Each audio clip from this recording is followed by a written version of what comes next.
ESPN College Football presented by McDonald's.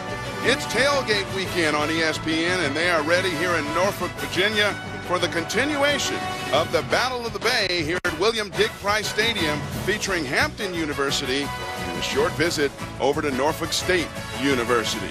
And this one has meaning in the MEAC. Both these teams come in unbeaten in the conference and essentially tied for first place. The winner, of course, has bragging rights in this rivalry and feels like a legitimate player in the MEAC championship race and the race for that berth in the Celebration Bowl. And up here in the booth, along with former NFL quarterback Jay Walker, I'm Eric Clemens, thanking you for spending part of your college football Saturday with us here on the ESPN family of networks. And Jay, we start with Hampton. Of course, Coach Cannell Maynard is known for offense, but he's got some new players over on that side of the ball, but they are emerging. Yeah, particularly at the quarterback position. Delman Williams is a first-time starter for the Pirate offense.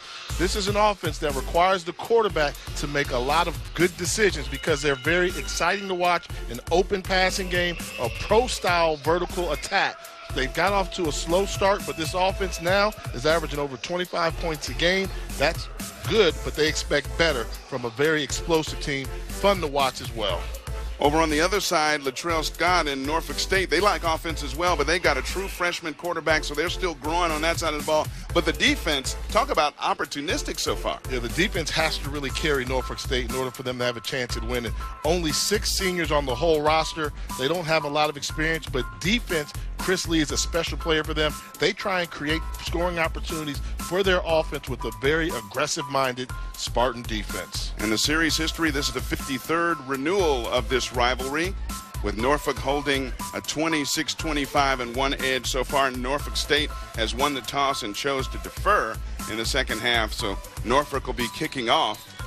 And Ronald Bell, number 16, one of the deep backs for Hampton, and we are underway here at Dick Price Stadium. Short kick comes down at the 19-yard line, where it will be brought up to about the 29 or 30-yard line. And here's a look at today's weather. It rained really all night last night and much of the day today. Slippery playing surface down on the field before the game. It's been misty all day here in the Tidewater area, and players were slipping, having difficulty, so I think footing could become a key. Natural grass field here at Dick Price Stadium, Norfolk, Virginia, and the continuation of this rivalry. Thanks for being with us here on ESPNU. And an emerging offense led by Delman Williams, a junior quarterback. Some of his numbers this season. Second in the conference in pass efficiency. And before we get underway, we have a delay of game on the offense. They did the exact same thing last week. Started off the game with an offensive penalty, delay of game. That's not the way you want to get it started. Hampton has the fewest penalty yards in the MEAC. Came in with only 324 yards of penalties against Coach Maynard's team this year, but not a good way to start for the second game in a row. Here's 1st and 15, and here's Williams looking deep. And has this man on the near side. That is Alden Knight, the redshirt freshman and the big playmaker. Give him a long gain on that one into Norfolk State territory, 39 yards on that one, and this guy's averaging almost 26 a catch. And look at the location of the throw, right over the outside shoulder. Delman Williams throws an absolute dime on the first play from scrimmage. Huge play for the Pirates. Alden Knight's 7th reception of 25 or more yards this season. 4 of them have gone all the way for a touchdown. On first down, and this is Yaki Johnson. And Yaki Johnson picks up about 2 as he reversed his field and went off right tackle. You know, and going back to that great play by Alden Knight.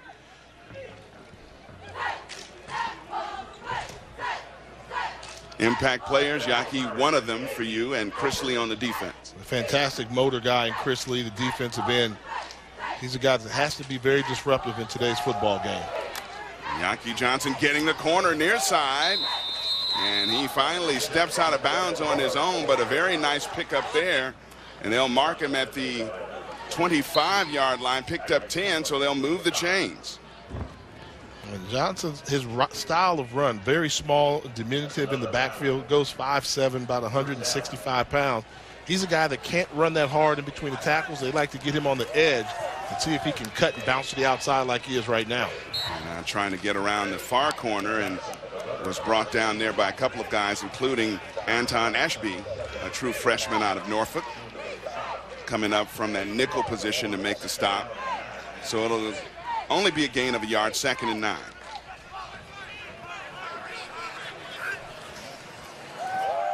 And here comes Yaki around the near corner, and this time he's met again, and the same guy. Anton Ashby, the true freshman, thwarts the effort to go around the near corner, so it'll be 3rd and long for Hampton on their opening drive. They've had the big play, and they are 0 for their last 10 on 3rd down are the Pirates. You know Coach Maynard wants to see that change. They got an opportunity to take a size advantage. Wesley Wolfolk, number 7 on the bottom of your screen. Big target is 6'2", 200 pounds. See if you can get him a one-on-one jump ball. Williams passes it down the slot, has a man, and battling inside is Ronald Bell, and Ronald Bell will move the change as he gets that one inside the 5 to the 4-yard line. Give him 14 on that play before he's brought down by Nyree Quinterly. Yeah, too easy. I mean, too easy. They just did an empty formation, and he was uncovered on the line of scrimmage, able to turn and make the catch. Former running back, so he's one of those wide receivers that they like to have here, guys that can do some damage after making the catch. That was their first 3rd down conversion since the game against Monmouth a few weeks back. And this is a run here off the right side for a short pickup. And, you know, and this is where Hampton struggled a little bit when they had the game last week. They got the ball down in the red zone versus Savannah State, but really had trouble when they were trying to move forward and push the pile a little bit.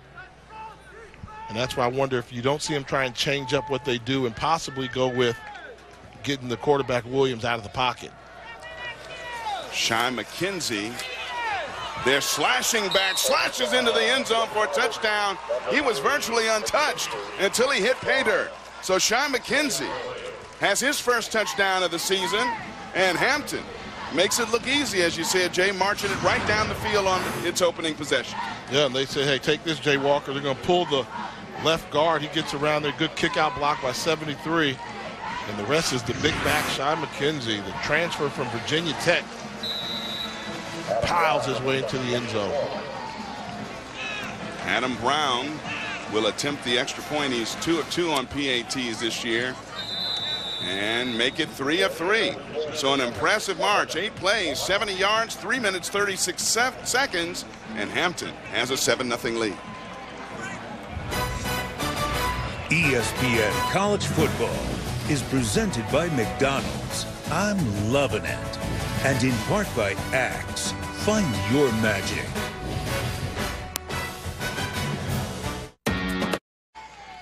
So after that impressive march, Hampton outscoring opponents now 55-19 in the first quarter so far this season.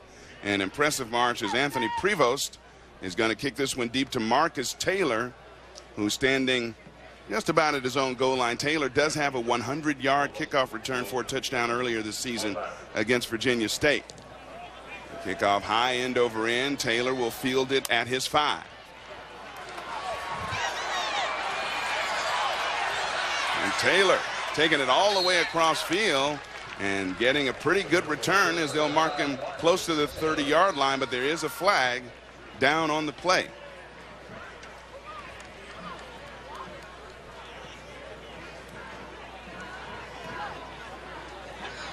See how they sorted out. Our referee today is Rick Warren. Personal foul against the base kicking team, number 49. 15-yard penalty. First down.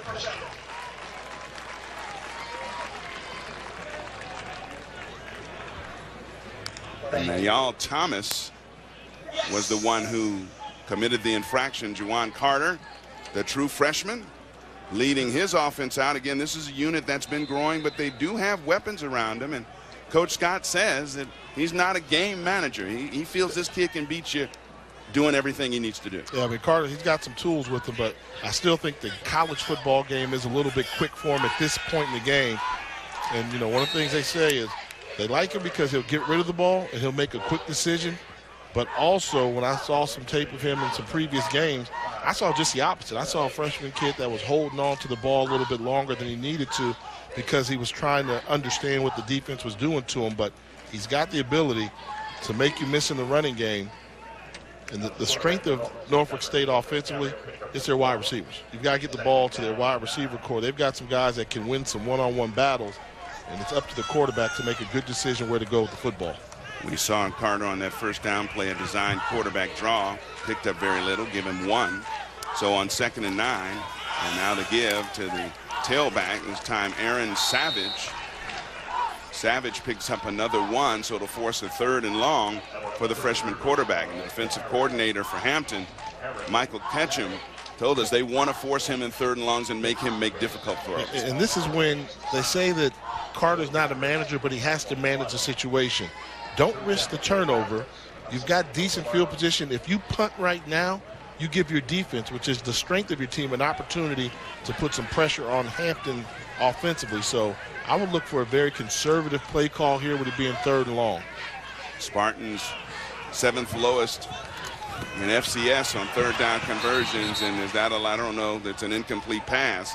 So they'll have another unsuccessful 3rd down conversion there. They came in converting only 25% so far this season. So they're going to be forced to punt. And you saw the play selection. They went with the obvious screen dump-off pass to the running back. So they're trying to say Carter's not a game manager, but they're managing the situation for Carter.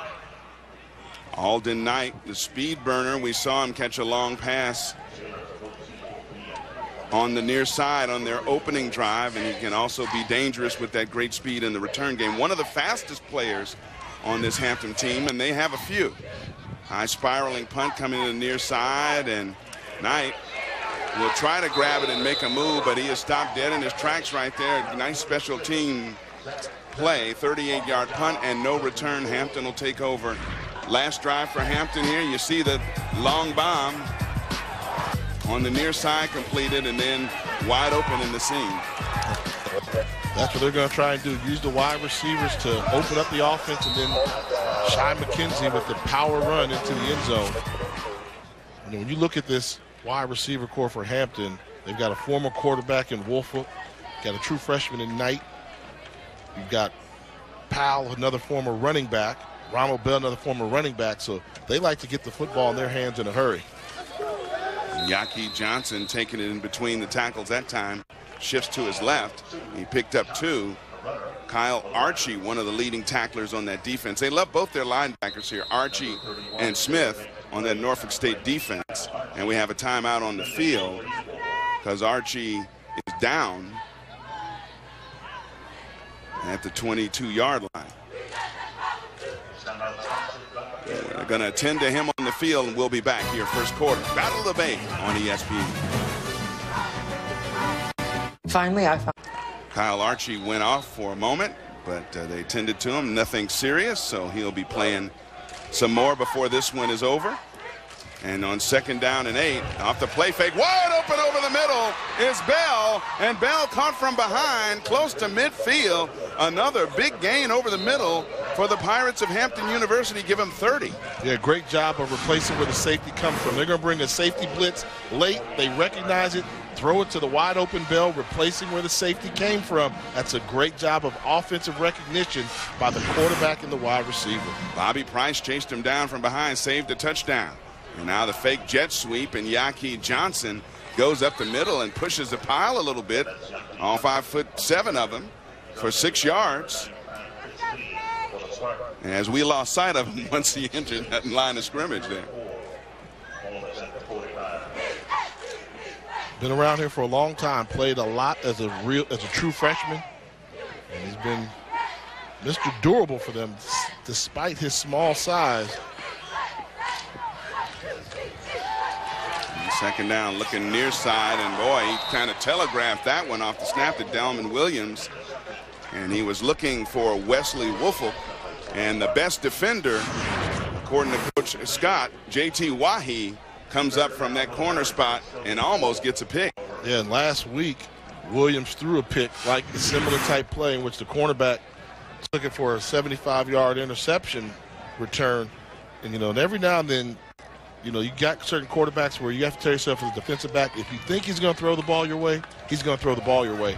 And that seems to be the problem for Williams, kind of staring down the receivers a little bit. Now rolling out. Looking long. And overshot his intended receiver, Ronald Bell. Yeah, but, you know, you go with the play selection there. It was 3rd and short, right? You just want the first down. Take the easy short throw in front of you, move the chains, or he very easily could have run for that first down. There was no pressure on the quarterback. Looks like they may be going for it here on 4th down. They've converted 3 of 9 on 4th downs this season. And Delman Williams going with the empty backfield. 3 receivers, top of your screen to the right.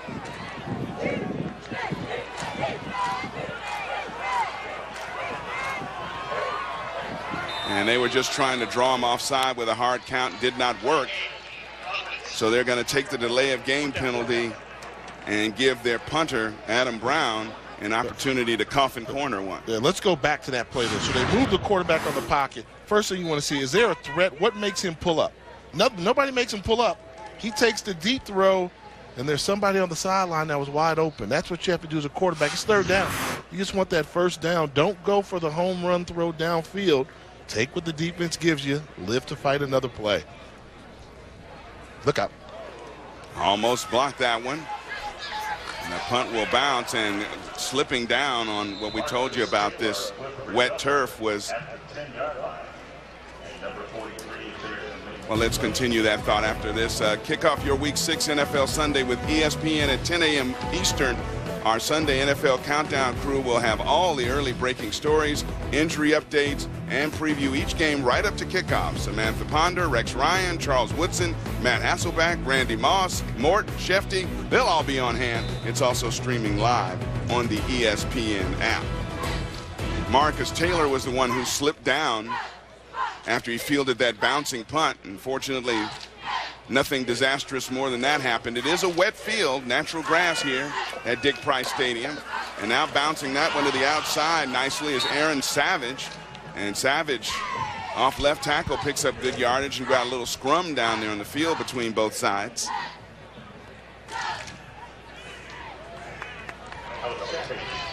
These two schools located so close to each other geographically, and most of the roster is made up of Maryland and Virginia guys. They're going to say he fumbled this ball at the end. Looks like, oh, that ball came out, but he was able to hold on to it and recover.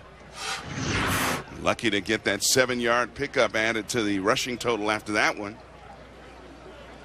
Actually, these schools located 15 miles apart on opposite sides of the James River, which flows into Chesapeake Bay. And on 2nd and short, over the middle, and has his tight end. No, actually not the tight end, the right wide receiver Isaiah Winstead.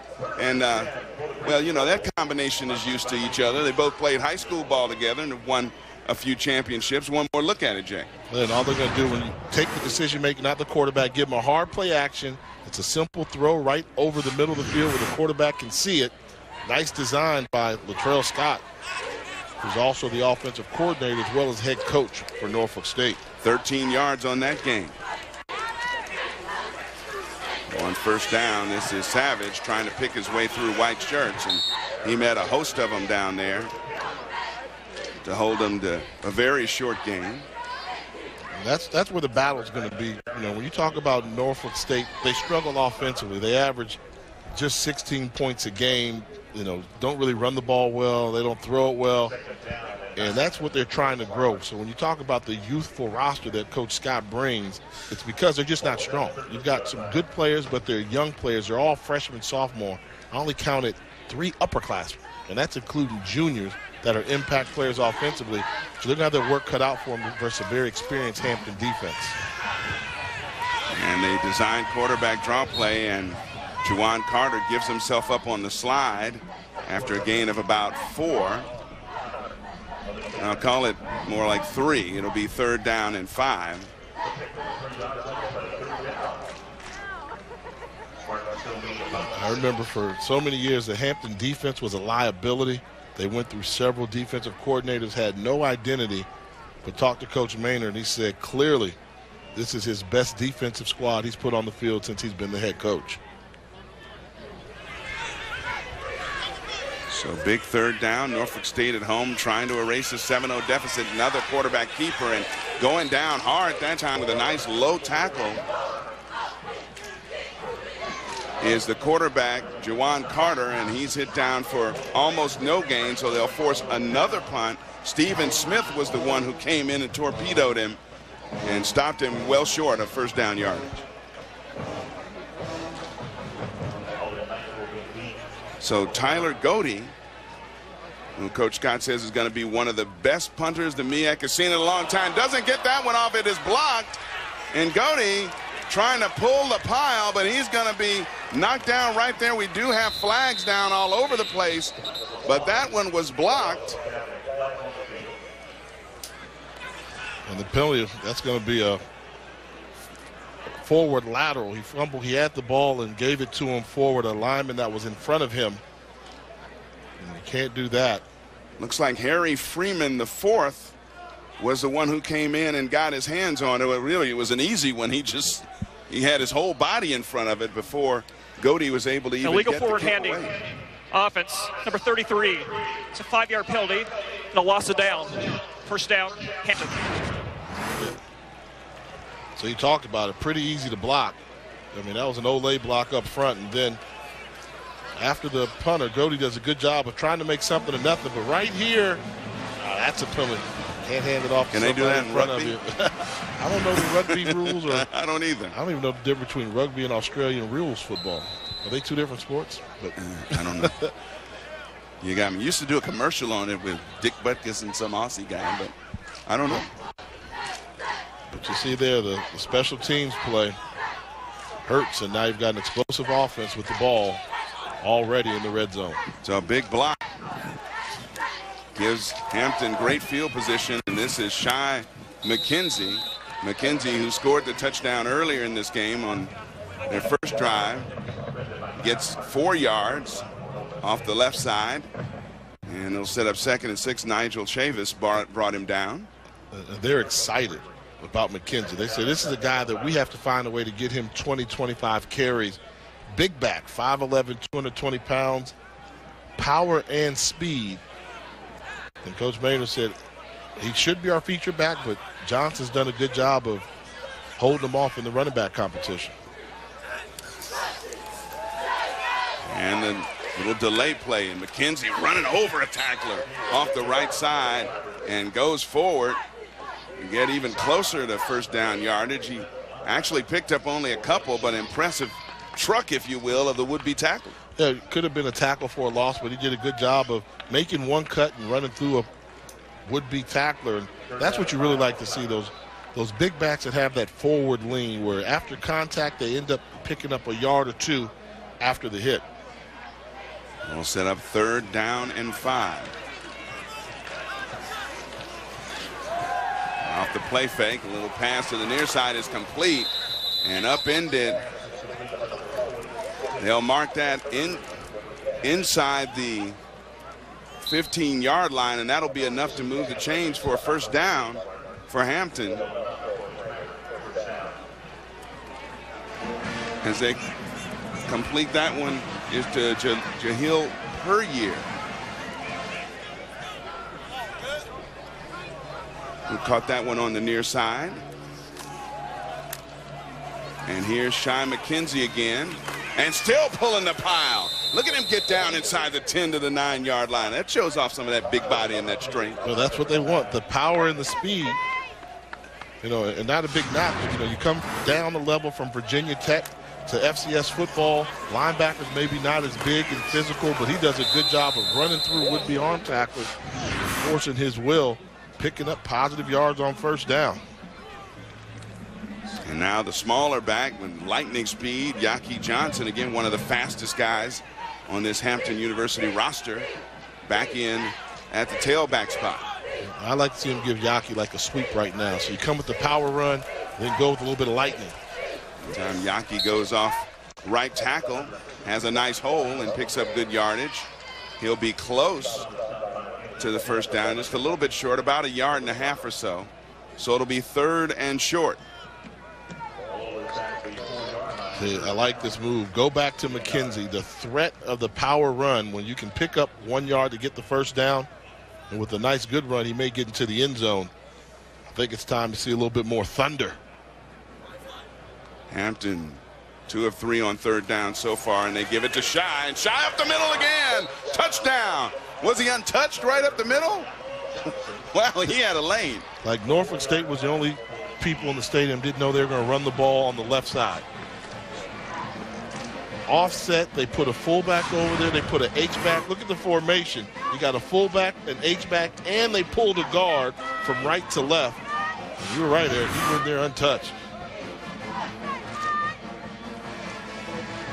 And so Adam Brown will come on and attempt the extra point after the punt block.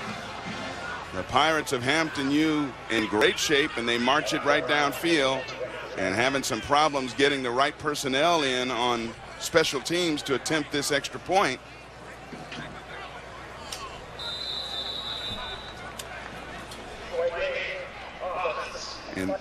And they get the delay of game penalty. And you take that. I like that. That's football awareness. No need to call a timeout.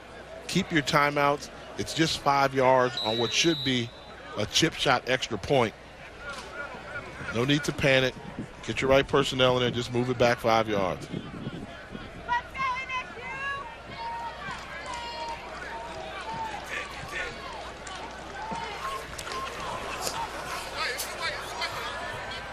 And the extra point by Brown is good. So Hampton, thanks to this block punt, sets him up in great shape. And Shy McKenzie, for the 2nd time this afternoon, knows how to finish. We'll be back.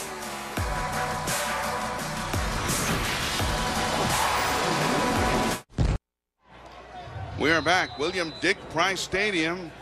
And the home Norfolk State Spartans trailing 14-0. Shy McKenzie. Couple of touchdowns, the latest after a big block punt by Harry Freeman IV. Gave him great field position at the enemy 24-yard line. Hampton averaging almost 7.5 yards a play. Norfolk State only 3.5 so far in the game. End over end kick comes down to Marcus Taylor at his 3. And Taylor has room on the far side. And Taylor trying to jump through tackles, but another excellent return as he gets it out across the 35-yard line, 33 yards on the return. I mean, Taylor's got some playmaking ability.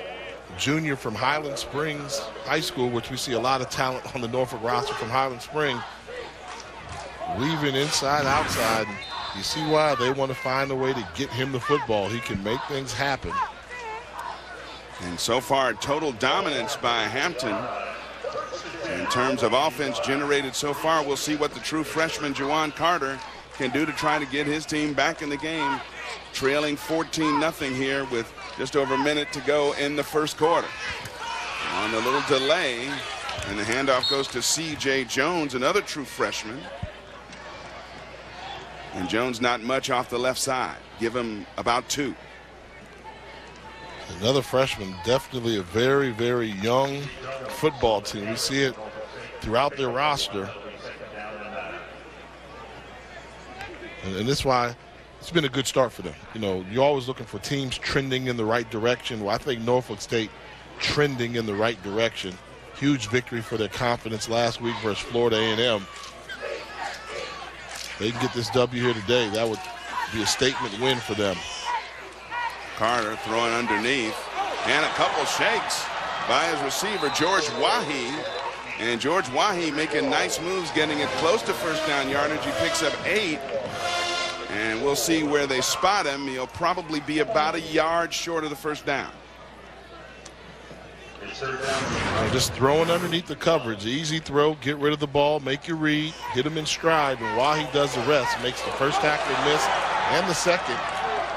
George and J.T. Wahi, set of brothers on this Norfolk State team here, both from the Tidewater area.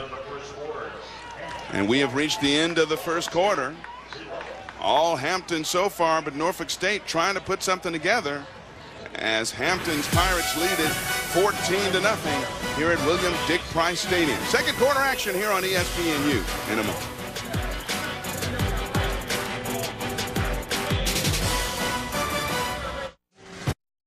Starting the second quarter here in Norfolk, Virginia, Hampton leading Norfolk State in the Battle of the Bay, 14-0. Time for your AT&T Field Pass. It was Hampton this year that made the journey across the James River into Norfolk.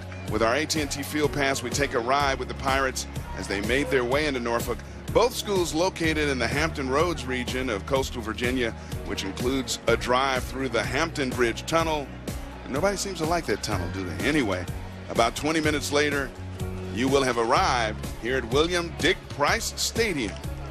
And so far, home fans not real happy, trailing 14-0. 0 for 2 on third down. This is a third and very manageable for freshman Juwan Carter. And he'll hand it, and this time Shedrick McCall, their big back, 6'2", 235, plows through on the left side and gets enough for a first down to move the chains. When you're talking about a team that has no seniors in the starting lineup, take nothing for granted. So 3rd and 1 could become a challenge, but a good job there by the freshman running back McCall. How many times can we say freshman over and over again for Norfolk State? And I'm sure fans around here and at Hampton are pretty anxious to see some of these young players develop and what they'll look like a year or two from now. These teams both could be quite competitive in the MEAC. This is Cedric McCall, and he comes around the near side for only 1 before he's brought down. Look at the starters. You look at Norfolk State, and you know that's an asterisk with the one senior starter because you know that's the tight end who technically has been replaced by another freshman.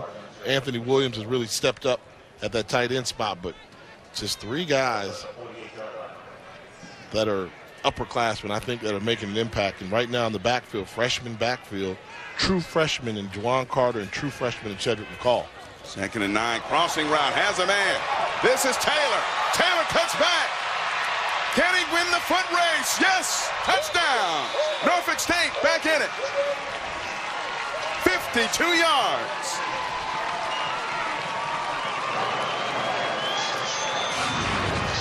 Well, Marcus Taylor's a guy we saw on kickoff return. Get him the football, he can make things happen. Outruns his defender, shakes a couple of would-be tacklers, taking advantage of the slippery surface. Marcus Taylor, one of the impact juniors they have on this offense for Norfolk State. And Josh Nardone coming on for the extra point attempt. And that is good. And just like that, the lightning provided by Marcus Taylor completes a 5-play, 64-yard drive and the 52-yard catch and run. We'll be back. Because they might get hurt.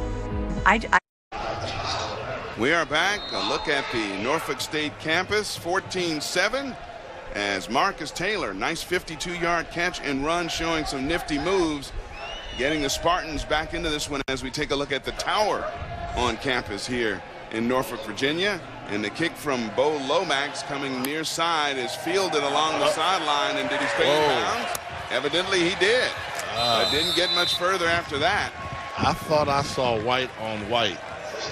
That was a miscue. Why not let the ball just go out of bounds since the wind is blowing in that direction? He was bailed out. I wonder if we can take a look to see whether or not he stepped out of bounds. Momentum was clearly taking him in that direction. Ball's going away from him. That's Chase Powell. Close, but let's see. Nah. Good job. Okay. A little green between there. Yeah, just a little bit. Yeah, I'm talking about the littlest bit. But would have been better off letting that ball go out of bounds. Absolutely. Getting the ball on the 35 compared to now getting the ball on the 16-yard line. Now if you're Hampton, you want to answer with a nice drive of your own. If you're Norfolk State, you want to keep the momentum. On the running play near side, and that one goes nowhere. And you talked about him earlier, big Chris Lee there to say no going this way. Yeah, he's a good one. You know, 6'3", 280 pounds. He's versatile enough where he can play defensive end or nose tackle. This particular play, they put him at the nose tackle spot, able to locate the ball carrier, make tackle for loss behind the backfield. And Lee, one of their leading tacklers along the defensive line. And NFL scouts have come in to take a look at the big fella. He's projected a late round pick. on the next level. Perhaps a training camp invitee coming on the blitz and trying to get rid of that one quickly as he was looking for Wesley Norfolk, who was well covered on the far side and covered by the Mike linebacker Anthony Smith. So Norfolk State, after that 2-yard loss on first down by Hampton, trying to keep the momentum, and they forced 3rd and long. And that's what you want to do, and they're getting a little bit of pressure on it. That's a ball that Norfolk has to make the catch on. And now this opportunistic defense has this Pirate offense on the ropes. Ball security would be the key.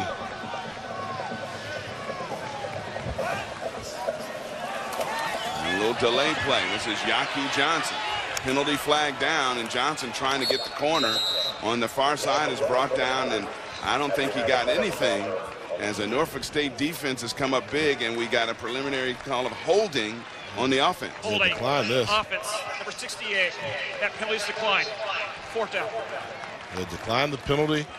You should get the ball back in pretty good field position. And Ryan Gould, number 68, one of the senior leaders of that offensive line, the culprit on the holding penalty. So now Hampton University will be forced to punt with Adam Brown, and back deep to receive is George Wahi. Normally wears number 21, but because of a great performance last week, given the jersey number 1 for this game. And Wahi wisely lets that one bounce, comes dead on the wet grass at the 46-yard line, 38-yard punt, no return. The last time that the Spartans had the football, they had to get the ball to their playmakers, and it was a good job by Marcus Taylor with the run after catch type of yards, from those rack yards, just weaving in and out of the secondary for Hampton University. And Norfolk State with that touchdown, the quick score, good defense. Now it seems like this momentum has kind of shifted the way of the Spartans, where Hampton was in cruise control up 14-0 not too long ago. And on first down, this is C.J. Jones, and Jones bouncing off tackles and picks up good yardage, about 9. You know, that 52-yard touchdown play, prior to that touchdown, they'd run 14 plays for a total of only 43 yards. So that gives you an idea, talking about momentum switch with one play by Marcus Taylor. And when they bring in C.J. Jones, and guess what year C.J. Jones is? Another freshman? Another true freshman. Not just a freshman, true freshman. So young football team able to hold their own right now versus experienced defense from Hampton. And this Jones again. And off the right side, of course, Norfolk State, when they'll give them the first down with this spot, will move the chains. Of course, plenty of ties to local area products here from Norfolk State. Coach Scott has made that a priority, and he's fulfilling it right now. I mean, that's what it is. And everybody's talked about the talent football in the Tidewater area. Some of the legends, Bruce Smith is from around here, and you got the Ronald Currys, and so many veteran NFL players are from this area. Aaron Brooks, don't want to leave anybody. And why not secure your home base? And that pass to the near side was looking for Marcus Taylor again. And the Tidewater area, and you got all kinds of sports. It's not just football. David Wright, Gabby Douglas, we know all about her. Allen Iverson, Alonzo Mourning, Cam Chancellor. I mean, you're going to get yourself in trouble with that list there. Yeah. Because you're leaving off a lot of people. I mean, a lot of folks being left off. You make sure that's not Jay Walker's list right there. That is not Jay's Tidewater. That's a collective list. The Upton brothers in baseball, they're from around here. So, I mean, you know, you've got some talented athletes in this area. That's just a snapshot of a couple. Carter looking near side, has Wahi. Wahi bounces off a tackle, and Wahi gets down to about the 32-yard line, 12 yards. They'll move the chains once again, and suddenly Norfolk State has a lot of life. And I like the play selection. Curl flat route. Every high school coach in America teaches his quarterback how to throw a curl. Well, if they're going to play off coverage, the conditions are a little sloppy, give them a nice curl flat route combination. Easy completion. This is a throw that these quarterbacks have made time and time again. And what you're seeing right now is both these offensive coaches are really good at picking apart defenses, and Maynard's doing a good job, and right now Latrell Scott is as well. Juwan Carter, 4 of 6 for 85 yards and a TD so far. Going for it all for Wahi, and Wahi is well covered in the secondary. That time it looked like Harry Freeman, the fourth, was in coverage. He already has a blocked punt in that one. And Harry Freeman might know just a little bit about what Norfolk State's doing. Yeah, Freeman's a guy that graduated from Norfolk State last year, played football there at Norfolk, and decided to forego his senior year of eligibility at Norfolk and transfer right over to Hampton. Kind of a surprise to Coach Scott. He knew that Freeman wanted his release, but didn't know he was going to go right across the bay. And the handoff up the middle that time. That's Aaron Savage picking up 2 before Stephen Smith was among the white shirts to bring him down. And he said it really wouldn't have made a difference to him where Freeman was going, but most coaches like to know when you're going to transfer to a rival school in the same conference. Yeah, and I like how he said it. He didn't want to be here anymore. I'm not going to keep him here. It's not our choice where he goes. Granted him the release, but said he probably would have given a second thought had he known he was going to Hampton. Stepping up in the pocket and firing, incomplete. He was looking for playmaker Marcus Taylor once again. And this is where I know the freshman quarterback doesn't really know the situation, because he threw the incomplete pass. He's walking over to the sideline like, okay, incomplete, we're going to punt. No, it was 2-down territory. You know, coach just wanted something positive. If he'd have rushed for 4 or 5 more yards, then, you know, he'd have the wherewithal to say, okay, well, maybe we can go for a field goal or something like that. But he's still got to learn the concept of the game. And so we'll see what trick head coach and offensive coordinator Latrell Scott has up his sleeve. And on 4th and 8, under some pressure, trying to get out of it and throwing far side. Little pop-up and a great diving effort by Chuma Awana, but it's off his hands, incomplete. Good pressure coming up the middle. The freshman quarterback is making a spin move, trying to create something. Almost came up with a huge throw, but just an incomplete pass. Turnover on down. Hampton. Back here at Digg-Price Stadium, Norfolk, Virginia. Hampton holding on to a 7-point lead. Hey, Delman Williams, their quarterback, started 3 of 3 for 83 yards, but since then 1 of 4 for only 6 yards. So he has to find his passing rhythm again. And on a little draw play, he's going to dive forward and make it a positive gain on 1st down for the Pirates of Hampton University as they continue this battle of the Bay. Pick up a 5 on that 1st down play. And once again, where Coach Maynard says, I want my quarterback to throw. When Williams gets confused, he will tuck it and run in a second. Still doesn't look quite comfortable in this passing game yet. You see some guys that are open downfield, but whenever they're breaking open, he seems to be looking at the line, looking for a line, an escape route, instead of keeping his vision downfield. And this is Yaki Johnson going right up the middle, and Yaki may have picked up 3 on that play, so 3rd and manageable for this Hampton offense. I'm a little bit surprised that they're going with Johnson. We know, Johnson is versatile, can catch out the backfield, but I thought McKenzie gave him a spark. Came in and had some real runs with a message and a tone behind him, and they're yet to bring him in this series. Look out. Oh, bad snap. And Williams will somehow go back and get that one and throw it out of bounds. That's some athleticism right there if I've ever seen any.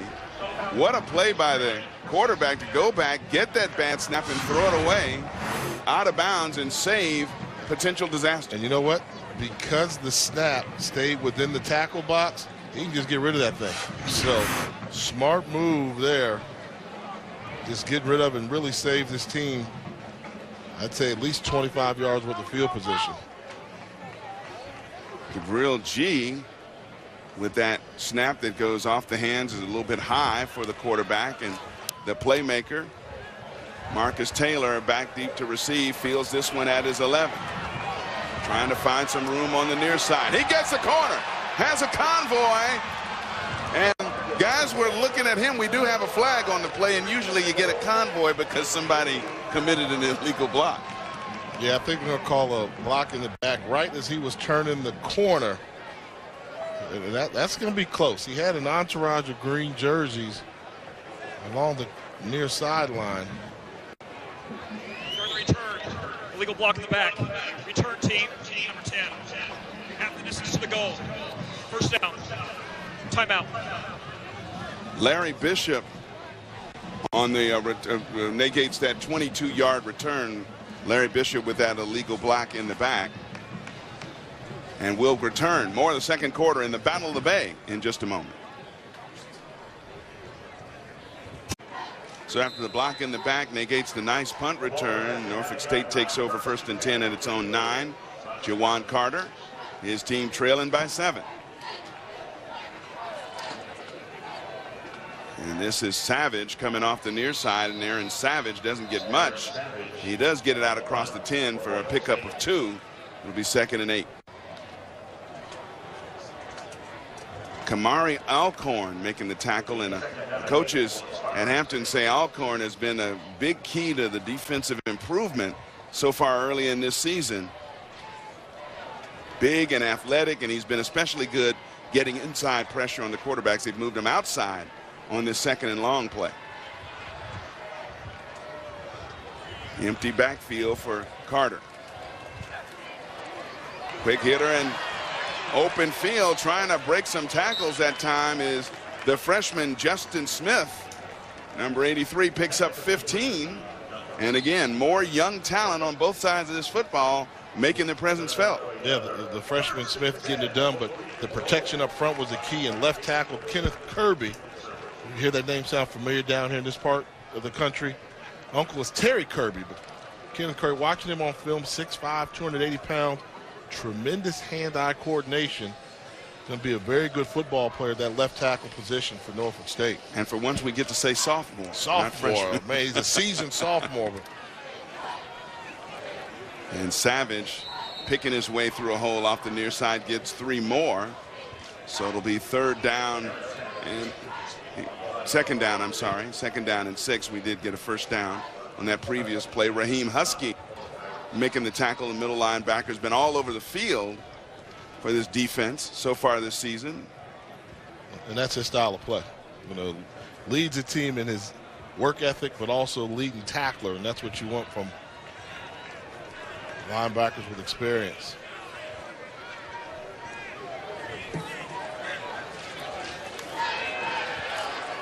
And underneath, and he finds Marcus Taylor for a short gain of only 2. So it'll be 3rd down and about 4 as Norfolk State again. They talk about the quarterback isn't a game manager, but they are managing the situations and calling plays that are pretty safe. Yeah, 3-step drop, utilizing the short passing game. And all they're really trying to do is get a matchup with one of these shifty wide receivers, whether it's Taylor or Wahi, matched up versus a linebacker, and letting them run for the extra yardage. Norfolk State 1 of 4 so far on 3rd downs. Carter trying to keep it. Carter breaks tackles and dives for the sticks. I think he's going to make it, depending on the spot. I think he might have a 1st down. Nice second effort as he was being held on to, and that would give him enough to get the 1st down as Jason Davidson was holding on for dear life. I mean, that's just a good job of, we talked about increasing his football IQ, realizing the down and the yardage needed to pick up the 1st down, putting it all on the line. Good job of playing quarterback by Jawan Carter. Empty backfield for Jawan Carter. Here comes Taylor in motion. They fake the jet sweep, and a design quarterback draw play with Carter picks up 2 before Stephen Smith brought him down. We'll call that name a lot. Been one of the active guys on that defense from the end spot. The senior out of Virginia Beach. 6'1", 228 pounds. Has 3 sacks so far this season. 8.5 tackles for loss. And this is the 7th play of the drive. They haven't crossed midfield yet, but that talks about how meticulous they're actually being with their quarterback and the safer route so far in the passing game.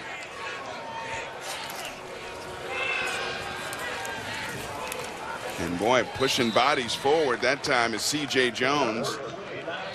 And Jones gets 6 off the left side. And so it'll be 3rd and manageable. Yeah, and that's where I'd run the football. You know, run over there behind Kirby. And even the left guard, number 65, Jalen Powell, he's just a true freshman, but he's done a pretty good job of winning his matchup there. So they've had success running the football behind 77 and 65. And as long as you can establish a threat, then the defense has to overcompensate for it. And I think that's something that Norfolk State has established here early.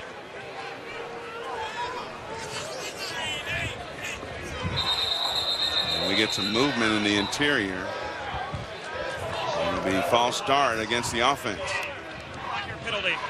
3rd down. Greg Rodwell moved from right tackle this season inside to guard.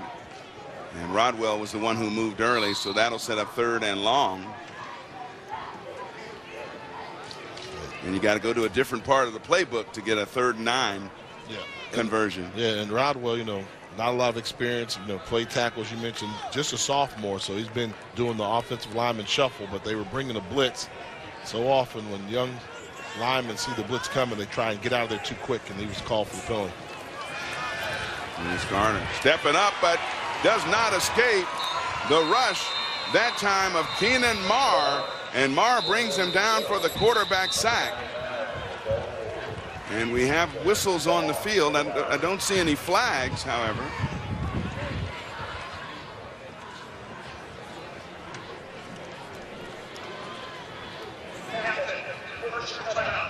Timeout. We set the game clock to 2:25. So Hampton's going to take a 30-second timeout.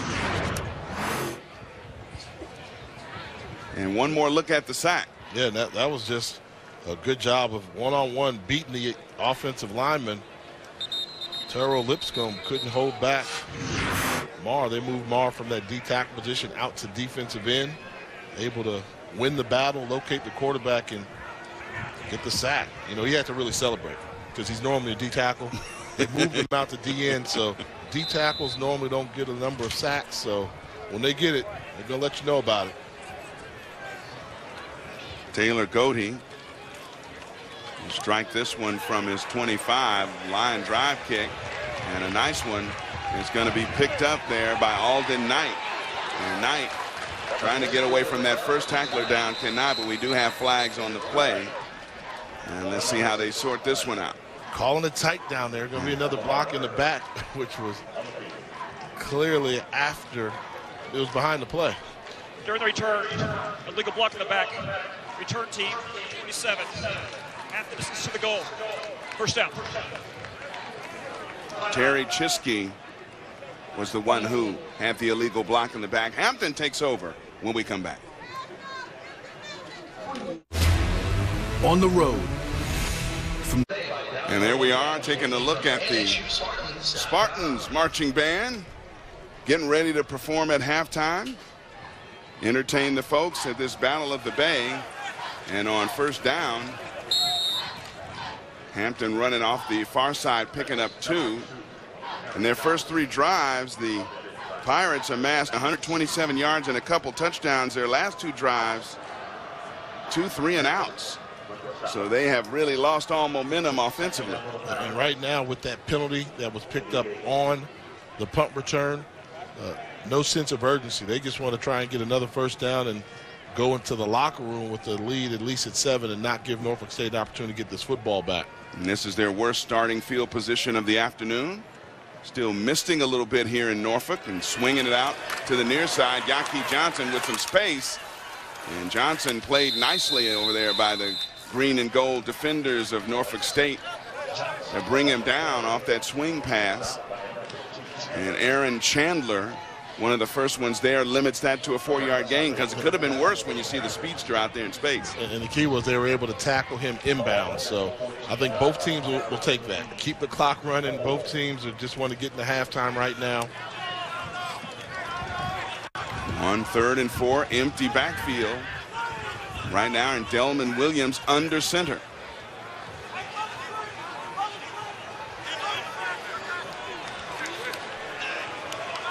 Now play clock within 5 seconds, and now they're going to take a timeout on the field.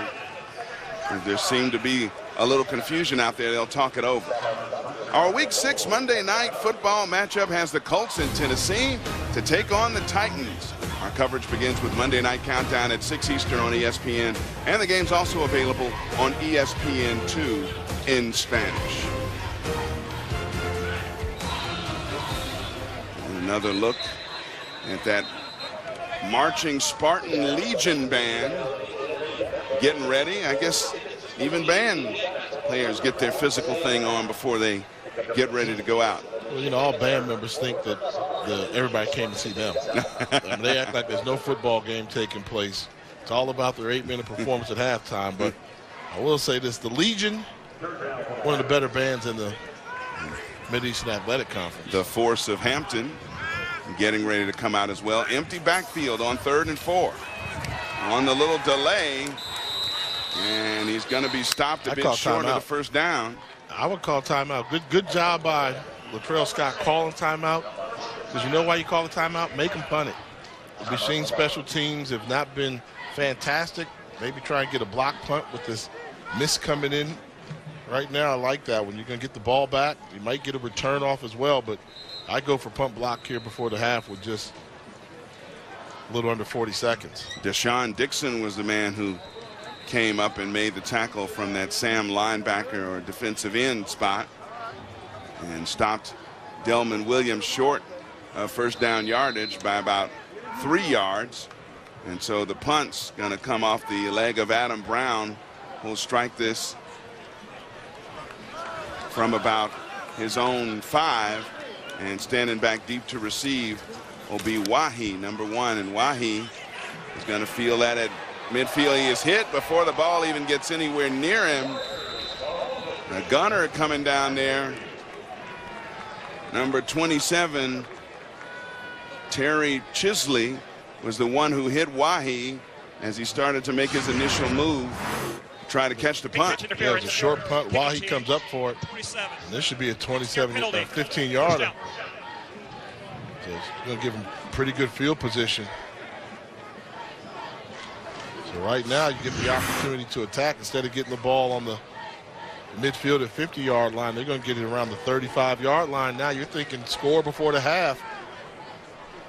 28 seconds to go. Norfolk State has a couple timeouts in its pocket.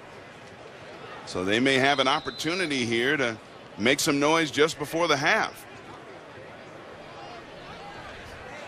Latrell Scott trying to dial something up for his true freshman quarterback. 1st and 10 with the ball at the 35. Norfolk State has 2 timeouts, so they can throw the ball across the middle. And they do throw it across the middle complete. And he has a wide receiver, Isaiah Winstead. And again, the high school combination hooking up again. First down yardage, 17 right there. And they did not call timeout, but they moved the sticks. The clock stops briefly. Carter throwing near side. That one a little bit short of his intended target as he was looking for Marcus Taylor, incomplete. So 12 seconds to go here in the half. And I don't know if that's the play you want right there. I mean, you know they're going to stop the clock when you get the first down, but I'm not letting those 4 or 5 seconds tick off, because right now, realistically, how many plays can they run right now in 12 seconds? It's close. You know, 1 for sure. I don't know if you can get 2 off, depending on how long it takes to develop. But with the timeouts, it's still 2 left. I guess they can run something quick and take something immediate, but we'll see what Latrell Scott and company have. Inside 5 seconds on the play clock, and now I think they might have to burn one of those timeouts. And wow, after that long of a delay, and they have to burn a timeout anyway. Yeah, that's why I thought you could have gathered yourself after that long play, realized what you had on the clock. But now I'm thinking with 12 seconds, you know, realistically it takes about 6 seconds to get a legitimate playoff if we're going to do something legitimate, and especially if he's going end zone. And then, yeah, so you imagine you take off 6 seconds, then you got 6 seconds left. Do you want a chance of doing another play?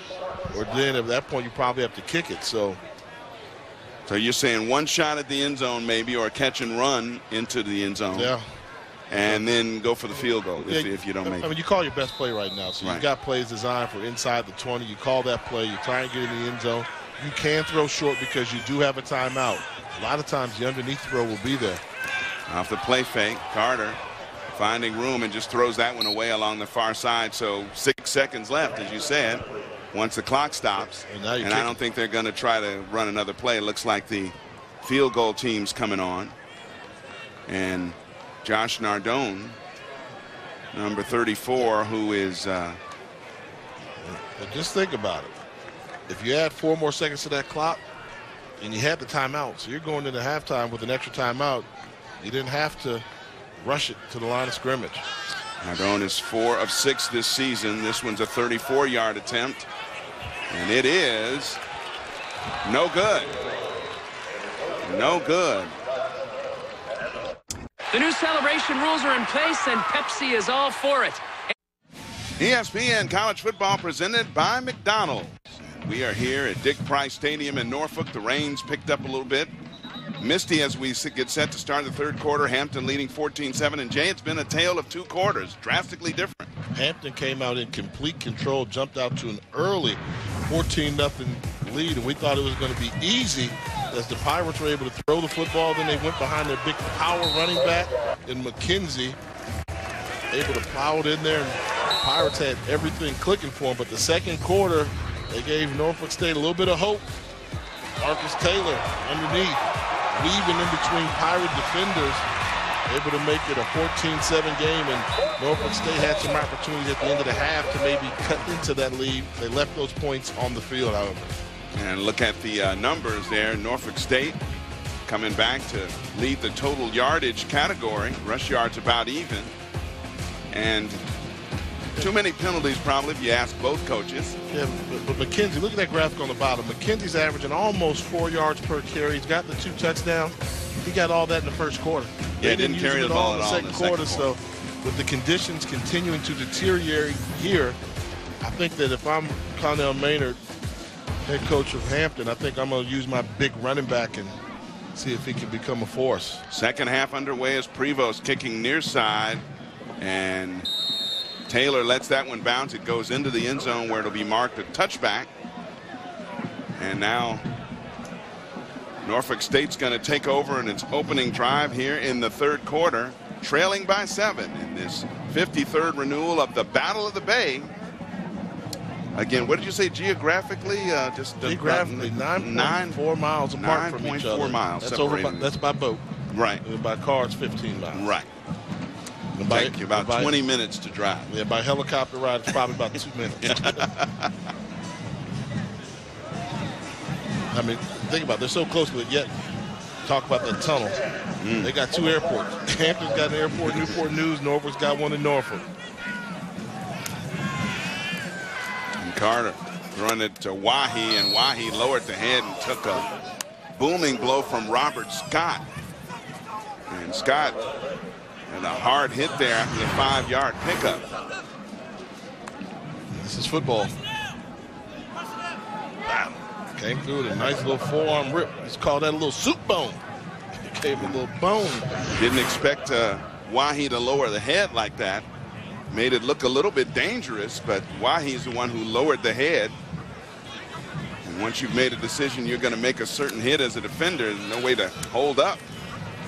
On second down, that one gets pretty much nothing as they hand that one to C.J. Jones inside. He was brought down by Keenan Marr, big defensive tackle, number 99. And it's going as scripted for Hampton in terms of the defensive line.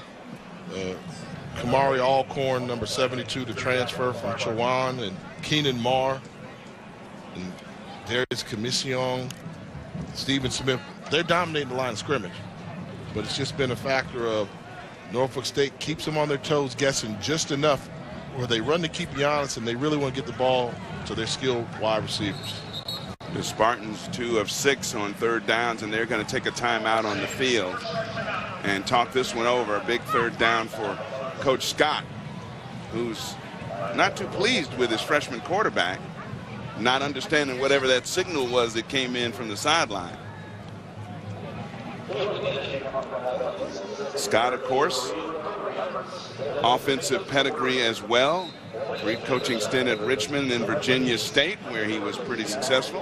And here at Norfolk State, 10-17 in his career here, entering his third season.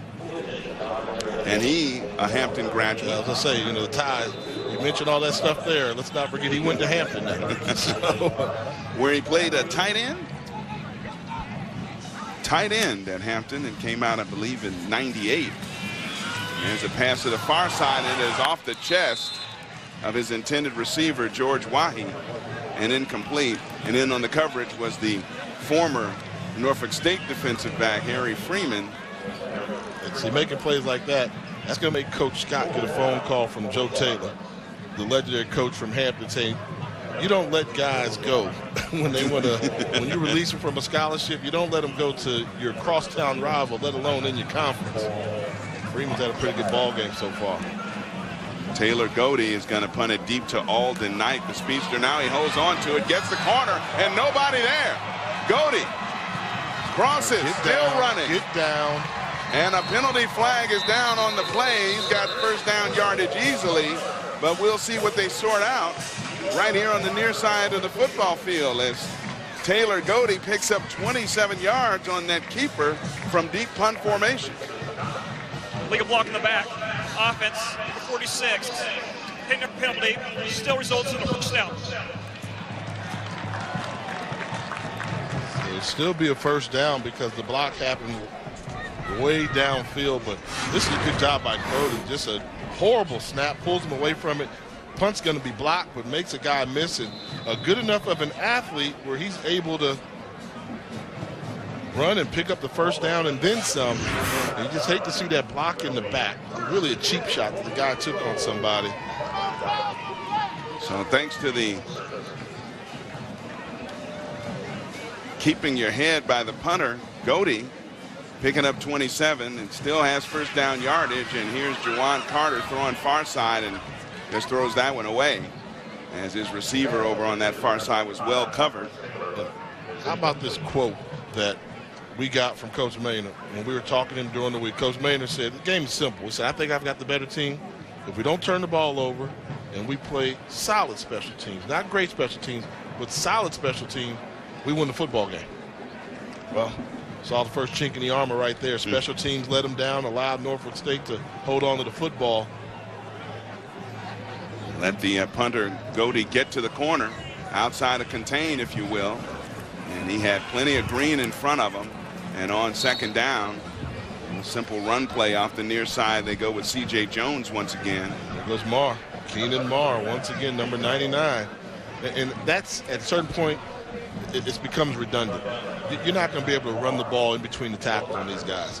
So whenever you call a running play, you're actually doing Hampton a favor. So you almost say, we're going to run sweeps on the outside, bubble screen star wide receivers, because you're just not strong enough. You got grown men going against freshmen and sophomore in the trenches, and it's starting to show up here in the second half. 2 of 7 on third down so far for true freshman Juwan Carter and his offense. And he throws down the seam and overshoots his receiver, who was just getting some position, Isaiah Winstead, that high school teammate. Just put a little air on this ball. I mean, the middle field's wide open. You know, he's rushing. All you have to do is just sidestep that, give him another second, as you were mentioning, to break away from the defender a little bit more, and that's a huge play. Shaka Diarra-Suba was there in coverage, and Stephen Smith shanked it. That's a shank punt. That's going out of bounds. Not Stephen Smith back there deep. Alden Knight was one of the guys deep for the Godey punt, and he shanked it. And where will they mark it? At the 45-yard line, only 9 yards on that punt. Hampton will take over. ESPN College Football, brought to you by the Mazda CX-5. Driving matters. So the Pirates of Hampton University take over here in the third quarter, leading 14-7. Excellent field position after that shanked punt by Taylor Godey of Norfolk State. Gives Hampton the ball, 1st and 10 on their own 45-yard line. Excellent field position. And here is Yaki Johnson, and Johnson lowers his shoulders. Flag. Yeah, there it is. And there's a late flag coming in. There's a lot of stuff happening after Johnson was driven out of bounds. Yaki Johnson showing a little power there, just lowering the shoulders and going into a couple of Norfolk State defenders as he got near the sideline. JT Wahi After the play, was one of them. Foul, defense, number 21, 15-yard penalty, automatic first down. Yeah, I mean, just look where contact is made. Look where they throw him down. He's going. He landed about 8 yards deep. And you see Coach, he's talking to him. What are you doing there? And that's Hampton's first down since the first quarter by way of penalty. It was a 7-yard gain by Johnson on the near side. Tack on 15 more with the personal foul. Late hits out of bounds. Fumble, snap. And boy, I think the Hampton player Johnson just got in there and took it right out of the arms of the Norfolk State defender who thought he had a nice gift. Yeah, and that's what it was. Defensive lineman was going for a scoop and run instead of just falling on the ball, and heads up play by Johnson. You see another one of these dangerous snaps. Quarterback didn't field it cleanly, and you saw Johnson recognize he had an opportunity to recover that football. That was Anton Ashby, number 27 from Norfolk, who had a chance at it. But instead of falling on the football, allowed Johnson to come away with it. So they're very fortunate to keep the ball. A little late pitch. And this is Johnson, who has some room off the near side and still pushing the pile forward. JT Wahi and company there to meet him on the tackle, but a pretty good pickup on the option pitch. On second down, they pick up 10.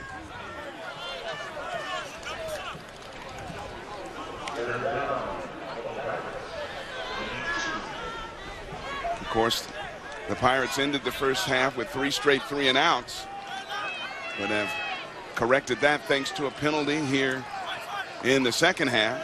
They get a first down and 3rd and manageable. Little quarterback delay, and Delman Williams will get enough for a first down, and they'll mark that ball just outside of the 20-yard line and move the chains.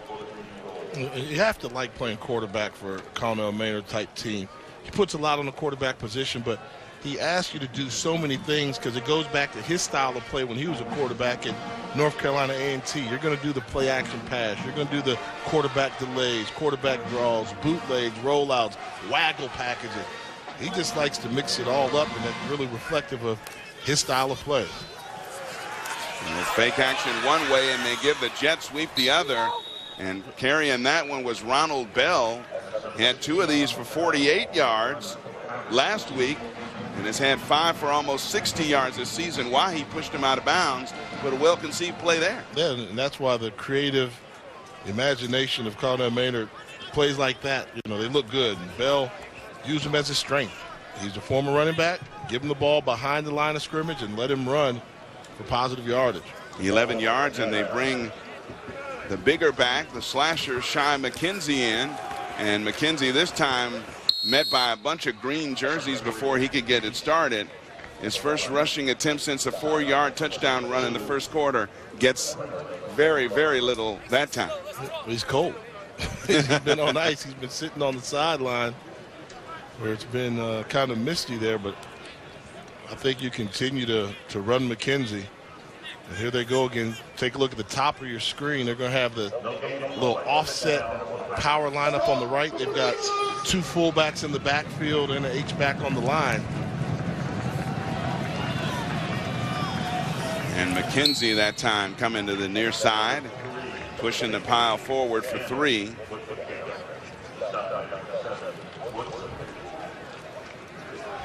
And it'll be 3rd down and goal.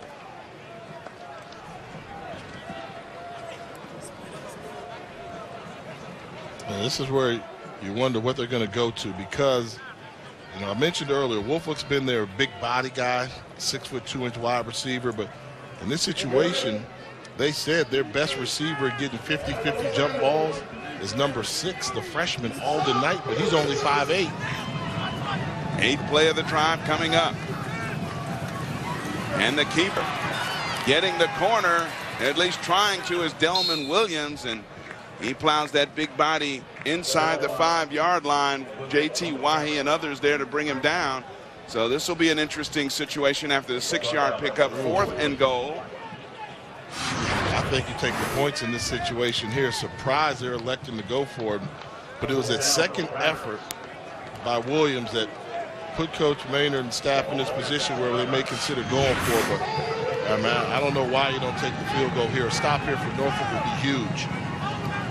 Inside the 2, and there's McKenzie, and McKenzie, does he make it with the second effort? No. The green and gold of Norfolk State, led by Aaron Chandler, stops him on 4th and goal, and the Spartans will take over deep in their own territory, but a big defensive stop there to keep them in the game. 14-7, Shy McKenzie doesn't get that 3rd touchdown of the afternoon. We'll be back.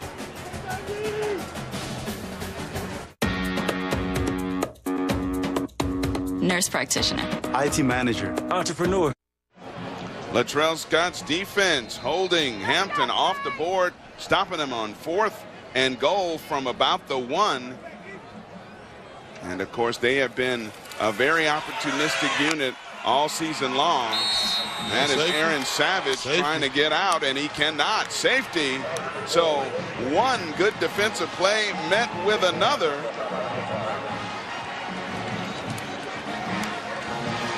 And they get a safety as Raheem Husky. We talked about him earlier. The linebacker, one of those who just would not let the runner go, and that runner was Larry Bishop III. Yeah, and you know, they just have been struggling to run the football all game, and yeah, I was looking to see if it's something that needs to be reviewed, but not even close to getting back to the line of scrimmage. But that's where the problem's been. The D-line for Hampton has really dictated this game. We talked about it, and it's starting to show up more in this second half.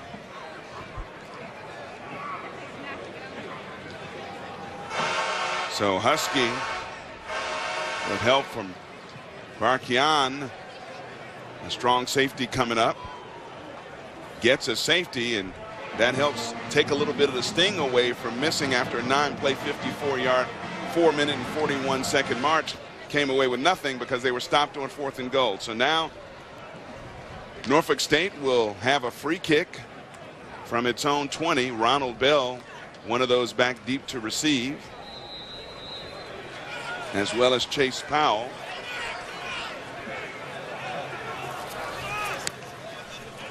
And they punt this one away, and it'll be Powell fielding it on the 26. And Powell off the far side will get it up across the 40 to the 43-yard line, where Hampton will have great field position once again to try to add to now the 9-point lead. Well, they got the cushion that they wanted, not the traditional way, but they are up by 2 possessions. And with a good field position right here, good opportunity for this Pirate offense to help out their defense, which has really done a job on Norfolk State.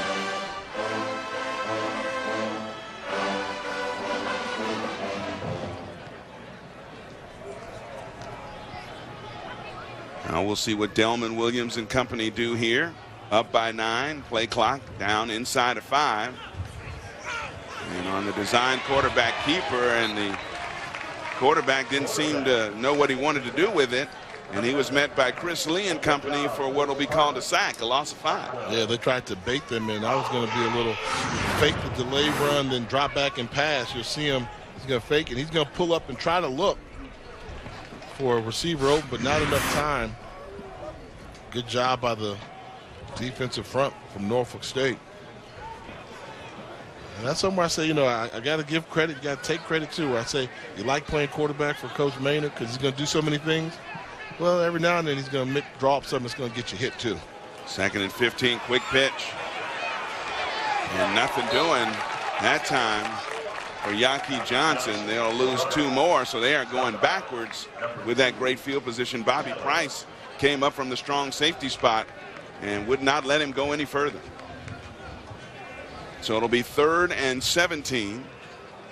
Rain has picked up a little bit. It's missed it pretty much all day in Norfolk, Virginia, and rained much of last night. So The field has to be pretty wet, the natural grass surface here at Dick Price Stadium. And here's Johnson. Gets a lane off the near side, still on his feet. And Johnson gets out across midfield and very close to first down yardage. I think he got it. Give him 21 on that run. Wow. A nice play selection here. Just a little trap draw. And you'll see Johnson at the end. You think he's going to go down here, but comes out of the pile, keeps his balance. No. Okay, they don't give him the first down. They have him out of bounds at the 49-yard line of Norfolk. So it'll be fourth down. And he gets 16 yards on that run, not the 21 we told you about earlier. So, and now Coach Maynard looks like he's going to say, nah, I'm not going to give him the ball at midfield in case we don't make it. I'm going to punt him away and make him go the entire distance. Bobby Price is standing back at his own 10-yard line to receive the punt of Adam Brown, who'll strike it from his 40. And Brown, a very short punt, but he gets a good bounce, and it just rolls dead over there where Price picks it up. 37-yard punt with no return. Norfolk State gets it back when we come back. Come on, Larry, I can work night games. Rain's coming down here at Dick Price Stadium in Norfolk, Virginia. Battle of the Bay continuing with Hampton leading by 9 over Norfolk State. Norfolk State takes over 1st and 10 under some pressure, and Carter trying to get outside of it and does get some positive yards on what would have been a sack. And Norfolk State may have the ball because of a very fortunate spot for them on the Hampton run by Yaki Johnson. Yeah, Johnson's not down. That's on the 46-yard line. He's on top of a player and lands around, the 49-yard line, 46. I got a little confused there, but that spot is where they thought he went down, but we actually saw he was down closer to the next yard line, closer to the 45 than he was the 50. Poor spot, and I think that's what Coach Maynard was saying on the sideline. That should have been a first down for Hampton. They should still have the football. And there's the big back, Shendrick McCall. And McCall does get the corner on the far side. And boy, he really stands out. He jumps out at you when he has the ball. Looks almost like an old lineman. I know he's not quite that big, but he's a big boy running the ball from the halfback spot. Raheem Husky brought him down after a pickup of 6. And he could have an impact in this game. Third short yardage situations like right now, get those shoulders going downhill, and that forward lean should help you pick up the first down. But it's so tough when you got big guys in the backfield and the quarterback's in shotgun position. Spartans 0 for 3 on their last 3 third down attempts, and that's going to make it 0 for 4 as they get little or nothing on that off left guard play. Yeah, that's tough. I mean, that's why I say when I saw him in shotgun, I didn't like that. You put the big guy in a running situation 4 yards deep where the quarterback has to get the snap in the air. I think you have to put that quarterback underneath the center and hand it off to the big fella. Alden Knight is standing between his 45-yard line and midfield, where he's back deep to receive the punt. And this is a better one. We'll take him back inside his 35. And Knight had nowhere to go with it. 3 green shirts or more were there to receive him. 47-yard punt, -2 on the return. Next Saturday, we'll have a big one in the Big Ten with college football playoff implications. Number 17, Michigan takes on Heisman hopeful Saquon Barkley, and number 3, Penn State at Beaver Stadium, which will be rocking a whiteout for that one. 7:30 Eastern, 4:30 p.m. Pacific on ABC, also on the ESPN app. Michigan struggling this afternoon as well.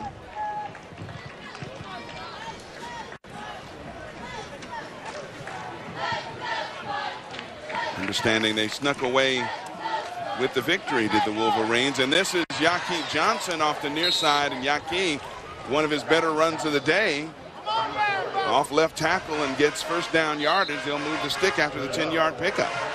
I mentioned earlier how They want to run McKenzie a lot, but Johnson's made it tough. He's not giving up his minutes, showing that he can run off tackle a little bit in the counter trap. He's 15 runs for 76 yards. And here's Johnson again. Dips to the outside. What a move. And give him about 5 more. That's calling giving him both legs and taking them away, because there was nothing there for the would-be tackle. Oh, man, classic dead leg here. Watch him square up the receiver and give him the hip and then take away the hips outside. Great job of making a nice move in a small window. And Yaki Johnson with blazing speed, one of the fastest guys here, explosive and tough, according to his coaches. And Yaki Johnson, that time off the far side, sticks it up in there for another 4. He'll be about a yard short of a first down. Chris Lee on the tackle. Good drive here from Hampton, particularly if they come up with a first down right now. That'll pretty much take them into the end of the third quarter, but let the big guys up front have a little impact on this game. Conditions starting to go downhill a little bit. Bring the quarterback underneath center. See, that's what they can do. They have their quarterback under center, where Norfolk doesn't have that ability. And here's Yaki off tackle, and he's got enough for the first down and then some. And Johnson, small, explosive, tough, 2-year starter for Coach Connell Maynard. And he's still out there, even after toughing out another first down, 3 straight carries for him. And he's got 18 carries for 85 yards so far in this one, and they give it to him a 4th straight time. And he gets pretty decent yardage on first down, give him about 4. And boy, for 5'7", 160 pounds, he is taking the pounding inside. Now he's finally going over to the sideline to take a little breather. Probably a little upset that he's coming out of the game. Be interesting to see if they elect to snap the ball or they're going to take this down into the 4th quarter. Looks like they're in no hurry to run a play. As we're done. Rain coming down. As the battle of the Bay, well, the field might be looking more like a bay right now. The rain's coming down. We'll be back with the 4th quarter in just a few moments. Hampton leading Norfolk State 16-7, and the Pirates on the move. Designed with the Let's take a look at today's Bringing the Flavor, brought to you by McDonald's.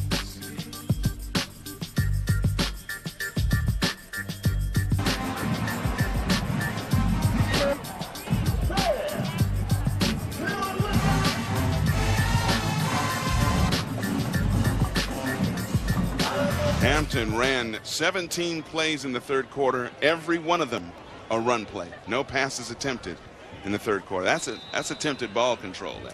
They're trying to, knowing the situation, the conditions. Now it looks like they're going to do some more running with the big running back in the backfield. Here he is going up the middle and bouncing off tackles. We do have a flag down in the area usually of holding. That was Shy McKenzie, who has a couple touchdowns, both in the 1st quarter of this game. And let's see what referee Rick Warren and his staff work out here. There's no foul on the play for holding. 3rd down. No flag. So they picked it up. So a 6-yard gain by Shy McKenzie. And so it'll set up 3rd and short. And at least they are in run formation now, but we have a stoppage on the field and some pretty upset Hampton Pirates players down there wanting to keep this defense reeling a little bit. 73, missed it out of play. 3rd down.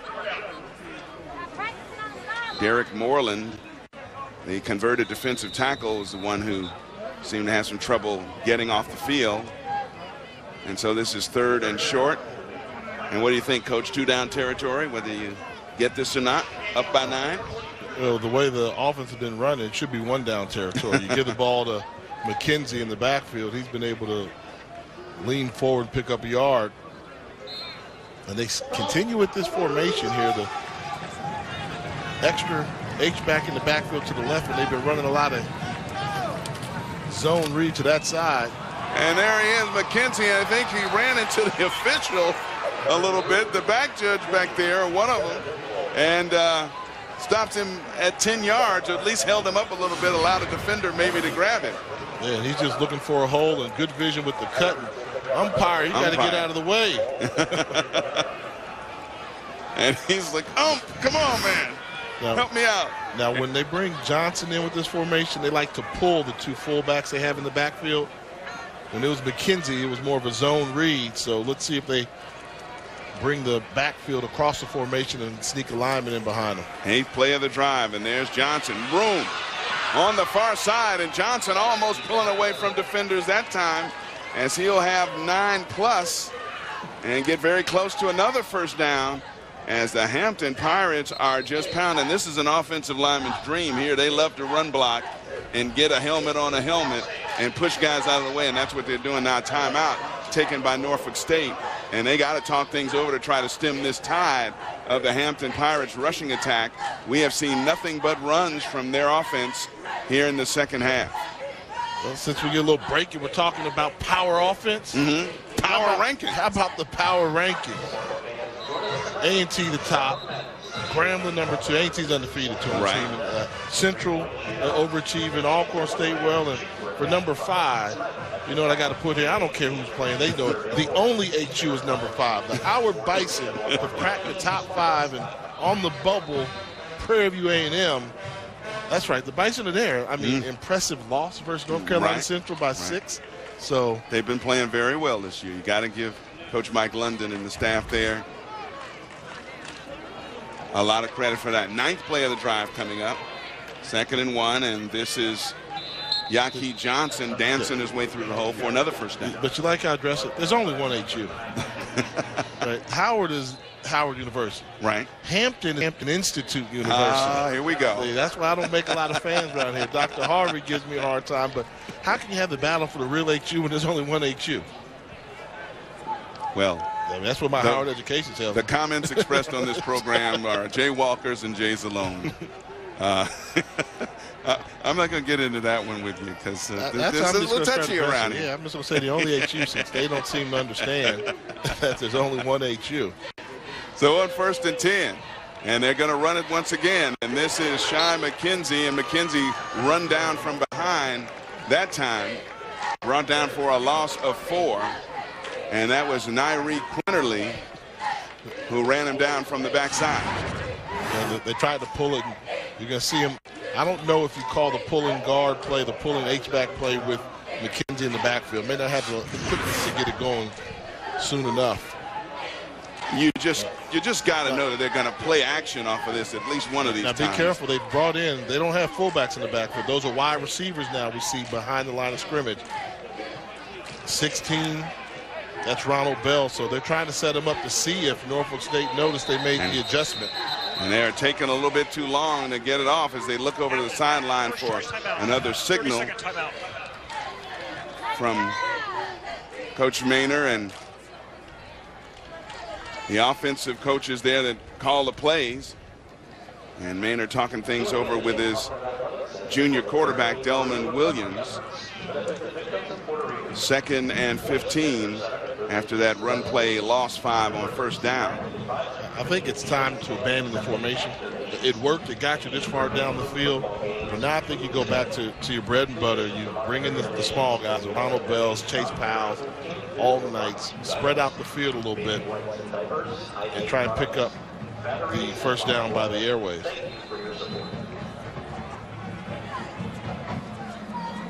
Hampton running backs, look at them.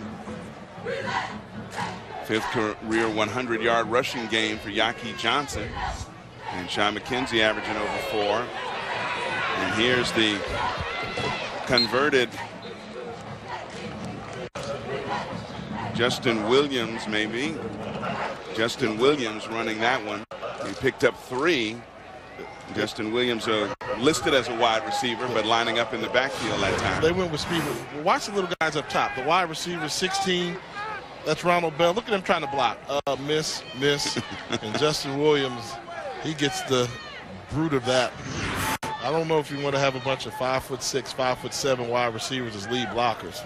He is one of the fastest players on this squad, Justin Williams is, and converted from the defensive side of the ball to offense to try to help out. And off the play fake, finally a pass. And they have their receiver on the far side. That looked like Chase Powell, who caught that one and dodged a few tackles and got it down for a pickup that time of 7 yards. And so now they'll attempt the field goal from 30 yards with Adam Brown. And Brown is 1 of 2 from this distance so far this year, between 30 and 35. Now they shift out of it. And they got to snap it to the up man. They're trying to maybe draw him off sides here. No, they're not going to go for this. They're not going to go for that one, as Hampton, Prevost was the up man, all 5'5", 151 pounds of him, even if he had a hole. So I got a question. So somebody I respect in the coaching industry said they got a problem with me putting Howard in the Power 5. Give me 5. What are your neutral opinion? I mean, what do you think? They beat UNLV, right? They lost to Kent State, who's a FBS program, but lost by 7. That was close. Richmond handed it to them. Right. They beat Bethune-Cookman. Right. Lost to Central. Yeah. So you don't want to say quality losses, but I mean, if you're going to lose to Richmond and you're going to lose to North Carolina Central, 3-time defending champ, and my thing has been, who else has stepped up for that number 5 spot? Prairie View stumbled a little bit. South Carolina State's been stumbling, so. I frankly thought they might have been in the top 5 even before now, based on the way they have been playing. You got to earn yourself there. So. Yeah. Not a homer, like they say. I call it like I see it. And here's Adam Brown, and that kick is no good. That is wide and off the mark, so 1 of 3 is Adam Brown from that distance. So Hampton's lead remains 9 here in the 4th. ESPN College Football is presented by McDonald's. I'm loving it.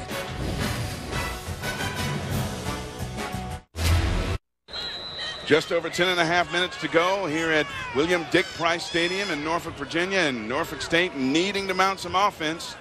2-possession game. They're down 9, and here's Jawan Carter on the rollout. And it'll be 2nd and 10 after he throws that one away on the far side. Yeah, the decision-making comes into play. So when they get you out of the pocket, it's a run-pass option. So you have to realize the defense, the defender can either guard you or guard the receiver. Once he lets that fullback get behind him, give him the football. But he's looking downfield. When they call that, they're trying to put the outside linebacker in a bind where either he hits the quarterback or he gets back in coverage. Well, in that case, they let him get away with doing both. Raheem Husky was putting on great pressure that time and throwing down over the middle, and a very late flag comes in as reaching over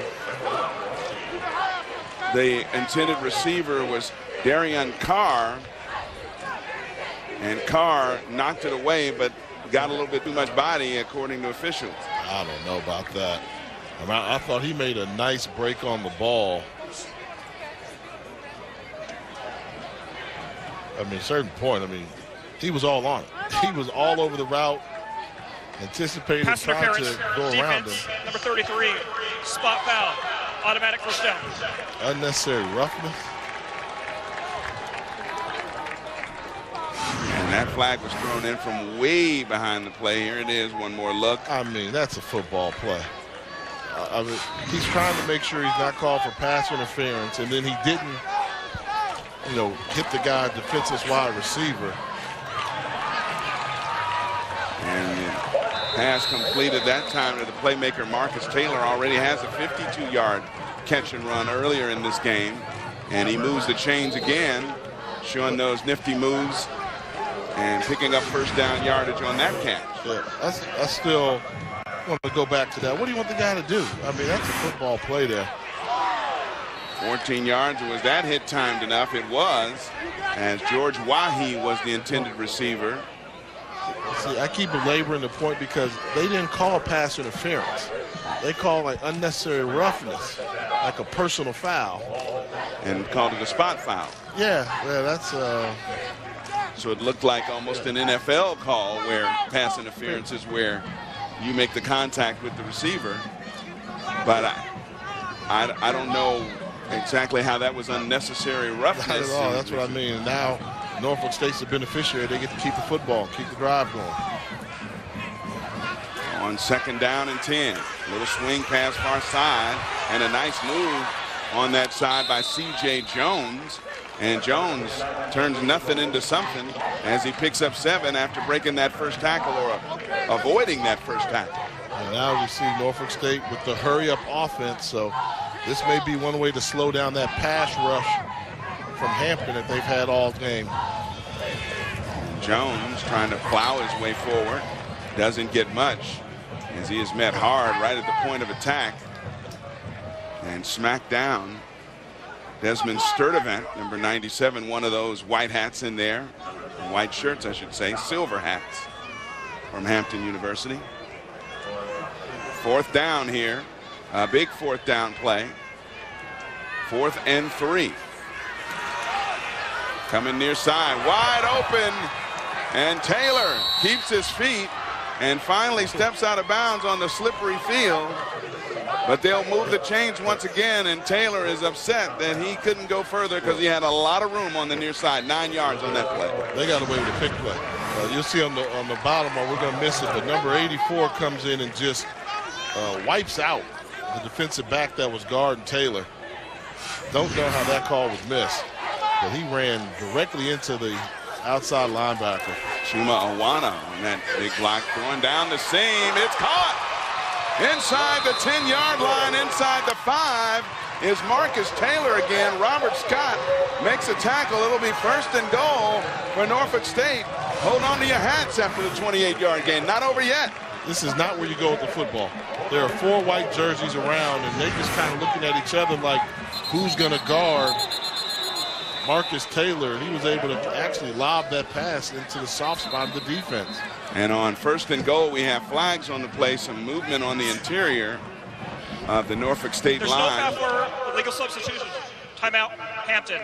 3rd and final timeout. Oh, wow. So there'll be no penalty. No penalty because they call a timeout. Would have been an illegal substitution. But right now, Norfolk State on the move, trying to get back into this one. We'll be back.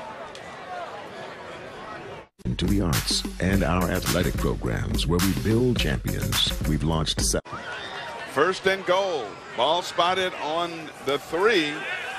And here's a quick pass into the end zone looking for Marcus Taylor, who already has 3 receptions for 50 yards on this march.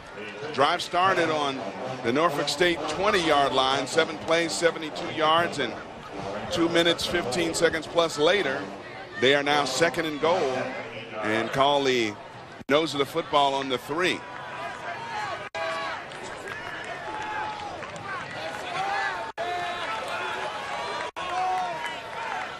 Second trip into the red zone for the Spartans of Norfolk State. They missed a 34-yard field goal early on in the 2nd quarter. And here's the quarterback draw. Some room. And that one will be marked down after a 4-yard gain. Raheem Husky on the tackle, and it'll be inside of the 5-yard line. 3rd and goal at the 4. I misstated earlier. I said the ball was at the 3. It was actually at about the 8. Now, I'm always looking for ways to pick apart a defense throwing the ball. But in this case, the way they've got their ears pinned back, this is a situation where you can run zone read, and the quarterback probably going to the end zone untouched. Here's Carter, a little lob to the end zone, touchdown! Marcus Taylor, his 2nd of the game, and now Norfolk State right back in it with inside of 7.5 minutes to go. Don't go anywhere. We got a ball game for you. Josh Nardone coming in for the extra point. They straightened out their miscommunication from the previous play and challenged Marcus Taylor. You have to get across that guy's face. And Marcus Taylor able to fly by him. And the extra point is good. 10 plays, 80 yards, 3 minutes, 5 seconds, completed by Carter. to his favorite target, Marcus Taylor, and we got a ball game. This one in my bathtub. We are back. 2 points separating these two rivals in the Battle of the Bay. Hampton holding a 2-point edge over Norfolk State, which just did the Spartans an impressive 80-yard march. And you know, that's a president for you. His team is in the elements, he's in the elements. Shout out to Dr. Harvey. I think they should call it Harvey University instead of Hampton University. President since 1978. But he's a football guy. He's a women's basketball guy. He's an athletic guy. And what a job he's done down there at the Institute. Hampton. Lomax, the bouncing kick, and gets it to Chase Powell with flags all over the place. And at least 3 flags down on the play. So it looks like everybody may have seen a similar infraction.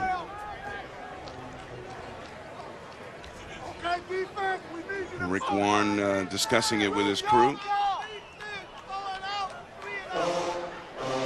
Holding, return team, 46, 10-yard penalty, first down. And holding on that return will push this one back a little bit. And here's how the momentum kind of switched a little bit. 4th down and goal. They get a stop, but it looks like Hampton gets it back on the safety to go up by 9. But the field goal after the free kick is wide left. Don't have to put all that juice behind it. Just give him a little lob, and Marcus Taylor, 2 touchdowns. And Taylor had, before that drive, 2 receptions for 54 yards, 2 of them, or 52 of them rather, coming on the early touchdown. But in that last drive, 4 catches for 54 yards, give him 108 for the day and 2 touchdowns. And now Yaki Johnson in Hampton trying to answer. And Yaki gets good yardage off the far side as we approach the 7-minute mark in regulation, with the Pirates up over the rival Spartans by 2. Give them 6. And if you're Norfolk State, you sell out right now. It's early, but they want to run the ball. Get those 2 safeties up on the line of scrimmage. Get one of them there. They're still respecting the passing game. I don't think Hampton's going to throw this football. So you need to get run supports up there, run stopping defense. Yaki Johnson having some trouble with the footing as he tried to plant and cut it back inside. Haji Gaylord, one of the guys who came up from a stand-up defensive end position to make the tackle. This is a big 3rd down play for the Norfolk State defense, trying to keep some momentum going. Hampton 6 of 13 on 3rd down so far. Crowd getting into it for the first time, the loudest we've heard him here in Norfolk all day.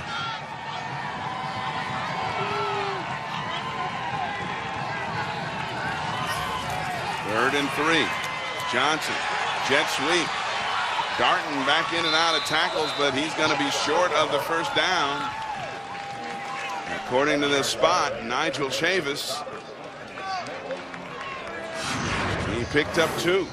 Yeah, he's about 2 yards short. Just good job staying at home. As you mentioned, able to make the stop. Chavis along with Hodge Gaylord, number 41, on a big stop. And who would have thought Norfolk State's going to get the football back with an opportunity to take the lead.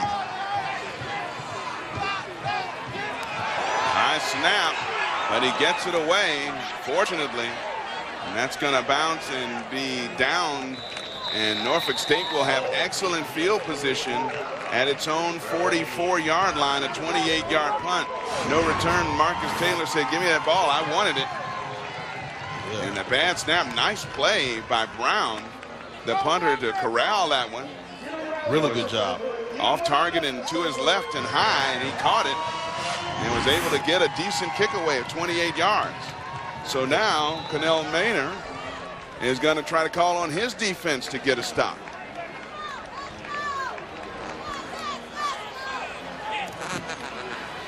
On first down, going right up the middle, and we have a late flag coming in from the back judge. C.J. Jones was the guy on the carry. Is that a face mask? Personal foul. face mask. Defense number 5. 15-yard penalty. Automatic first down.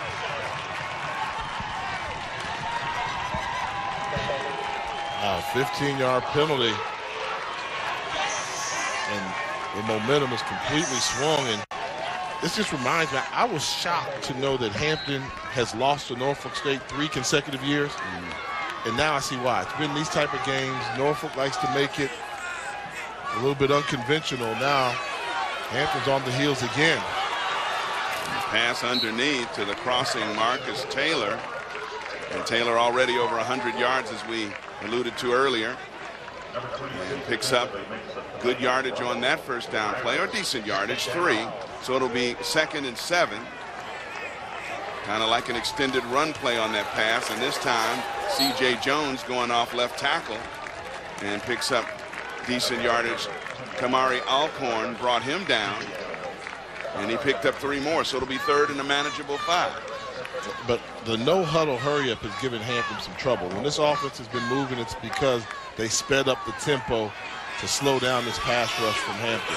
We get on 3rd and 4, and this time C.J. Jones is smacked down hard as he spins forward, and he'll be about, according to the spot, about a yard short. So crucial 4th down, and we have timeout on the field. No. You're down by 2. You go for it, because if you don't get it, you're going to need that timeout. You don't spend the timeout now. I know you want to make certain you got a good play in, but it was a short run. If you don't get the first down, you using that timeout could really hurt you. Let's see if it does. And with 4:01 to go, the scoreboard and our tally has no timeouts remaining for either team.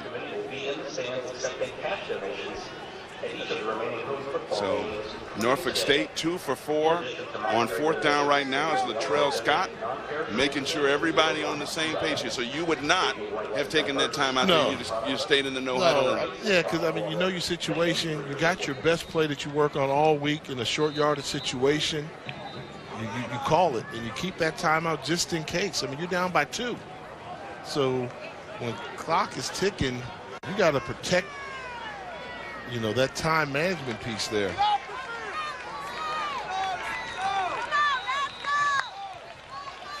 So a big 4th down play, 4th and 1.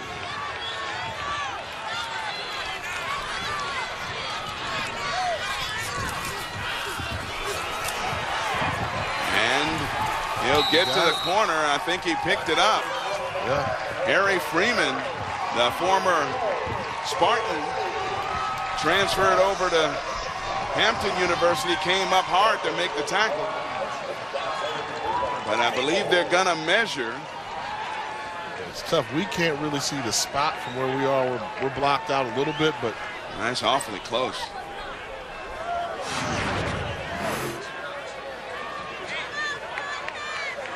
Freeman coming up. Looks like looks like he came down on about the 28. Yeah, that's what I would say.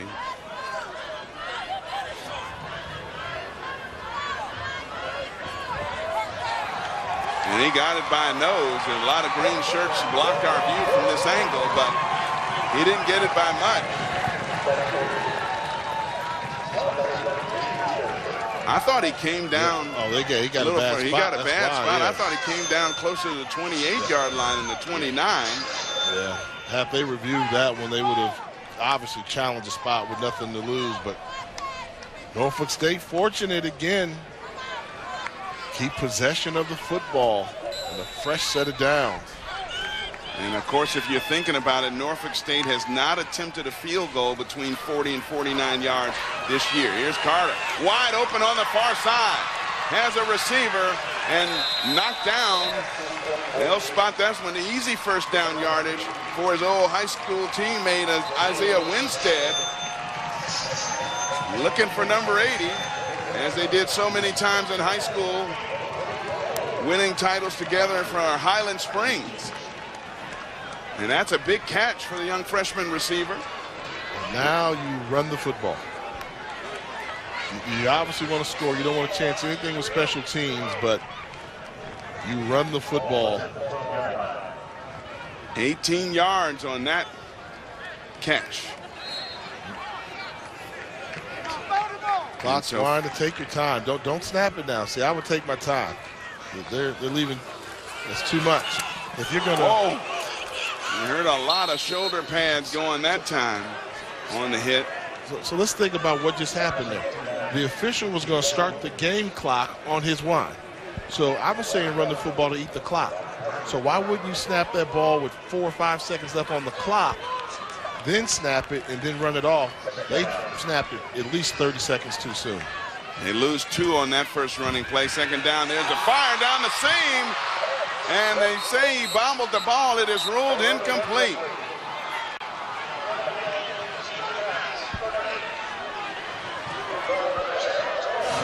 Down by contact, Anthony Williams was the intended receiver. Good job. He did not catch it. So now you've stopped the clock with the incomplete pass. So if you score, Hampton's going to have more than enough time to try and get back in this football game. Of course, one possession game. They are well within field goal range, but again, not real confident in the kicking game. Little swing pass out to the far side, and tackled out of bounds. Robert Scott. That's going to stop the clock. Makes the tackle. Oh, wow. On Winstead over on the far side, and so now Josh Nardone will come in. He missed his only attempt today from 34 yards. Well, I guess they did start winding the clock, so he was tackled inbound. Okay. Still, Hampton's going to have well over 2 minutes to try and move the football. And this one from the right hash. And it stayed right. 25-yard field goal effort is no good. And Nardone misses that one. And Hampton celebrating as if it's the last play of the game, and we still got 2:29 to go. Yeah, and penalty flags come out for celebration. And Coach Maynard just chased down several of his people on his sideline, and wow, he is livid over there on the sideline, as rightfully so. And he's getting in the face of Harry Freeman, former Norfolk State player. After the play, unsportsmanlike conduct, defense number 21, half the distance to the goal. First down, Hampton. And that's the, of course, we told you about Freeman, the former Norfolk State player, asked for his release to come over to Hampton, graduate student. Nardone leaving it wide right. And watch Coach when his players are celebrating as if that was the last play of the game. Yeah, when he comes in there like, what are you doing? Because he realized, look how far back you pinned your team now. And then, technically, Norfolk could still get a shot at this football. And you don't want to have to punt. And now when you punt, you get a safety, you risk it all. That's just not the way you celebrate with 2 minutes to go in a game. You don't get that penalty called there. But go back to this. Now really think about it. Where you've got them pinned, if Norfolk State had just one timeout, they could assume they would get the ball back, probably in pretty good field position to maybe get another field goal attempt. And that was Yaki Johnson on that first down run. Norfolk State, 10 plays, went 48 yards, and again come away with nothing on the Nardone missed field goal from 25.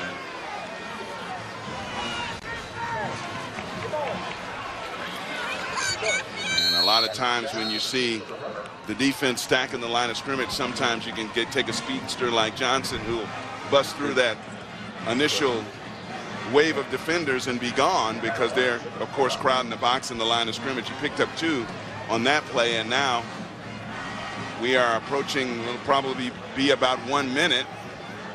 Yeah, but then, if they snap the ball. So Hampton's going to have to snap it with about 15 seconds on the last play afterwards. They're going to run another 40 seconds off the clock afterwards. That's why I said it was so crucial. You're down by 2. You have to keep that last timeout like it's sacred. And I think they just called a little bit too quick. Yaki Johnson has room on the far side, but he stays in bounds. And he picked up only 1, so this will fourth down. And even if they take a delay a game penalty here, and remember, I mean, some special team situations, especially with a wet football, a wet field, you could get another bad snap, or anything can happen here, and you're punting pretty close to your own end zone line here, and so anything could happen and result in what could be a game-tying safety here.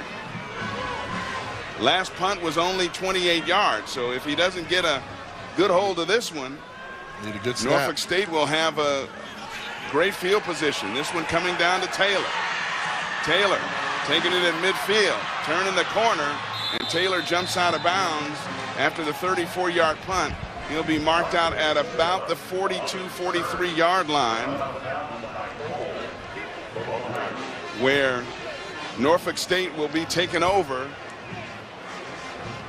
with 9 seconds left in this one. And if the ball's going that way, there's no two-point play. So this is either going to end with some kind of winning play for Norfolk State, and look at all the defenders lining up. There are several guys standing back at their own 20-yard line and inside of it. They don't want anything to get behind it. Yeah, but Hampton's protecting the goal line so much, you can still complete a 20-yard out route. Right. That intermediate, then you go for another field goal. Exactly. And the wind is blowing that way. First down, the clock will stop. So with 9 seconds, to the end zone. Carter sack, and that'll do it. That will do it. Oh, and wait a now minute. he got a penalty. Owen Abasuyi. Game cannot end on a defensive penalty. Personal so foul. They're going to get 15 Defense, yards. 53. And penalty. Automatic another first down. play. The clock will start on the snap. Abasuyi over celebrating according to the officials, so they'll mark off 15. The game would have been over, no timeouts left for either team, and now they get an opportunity to run one more play. Yeah, the referee was all over this. Once he went down, he watched him get up and saw him just pushing on him. So here's the final play. Throws it up toward the end zone. And it is knocked away incomplete. And the Hampton University Pirates snap a 3-game skid here in the Battle of the Bay, holding on for victory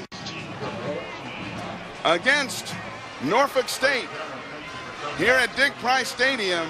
Your final 16-14. And what an exciting end we had to this Battle of the Bay, the 53rd renewal of this very close rivalry here in the great state of Virginia. 16-14, and Hampton University moves to 3-0 now in the MEAC. And Coach told us earlier when we talked to him this week that, hey, you know, you might be doubting who we beat earlier, but if we win this game, we might be a factor in the MEAC. Yeah, both teams are trending up. Somebody had to lose. Hampton escapes Norfolk with a victory. For Jay Walker, this is Eric Clemens saying so long from Norfolk, Virginia.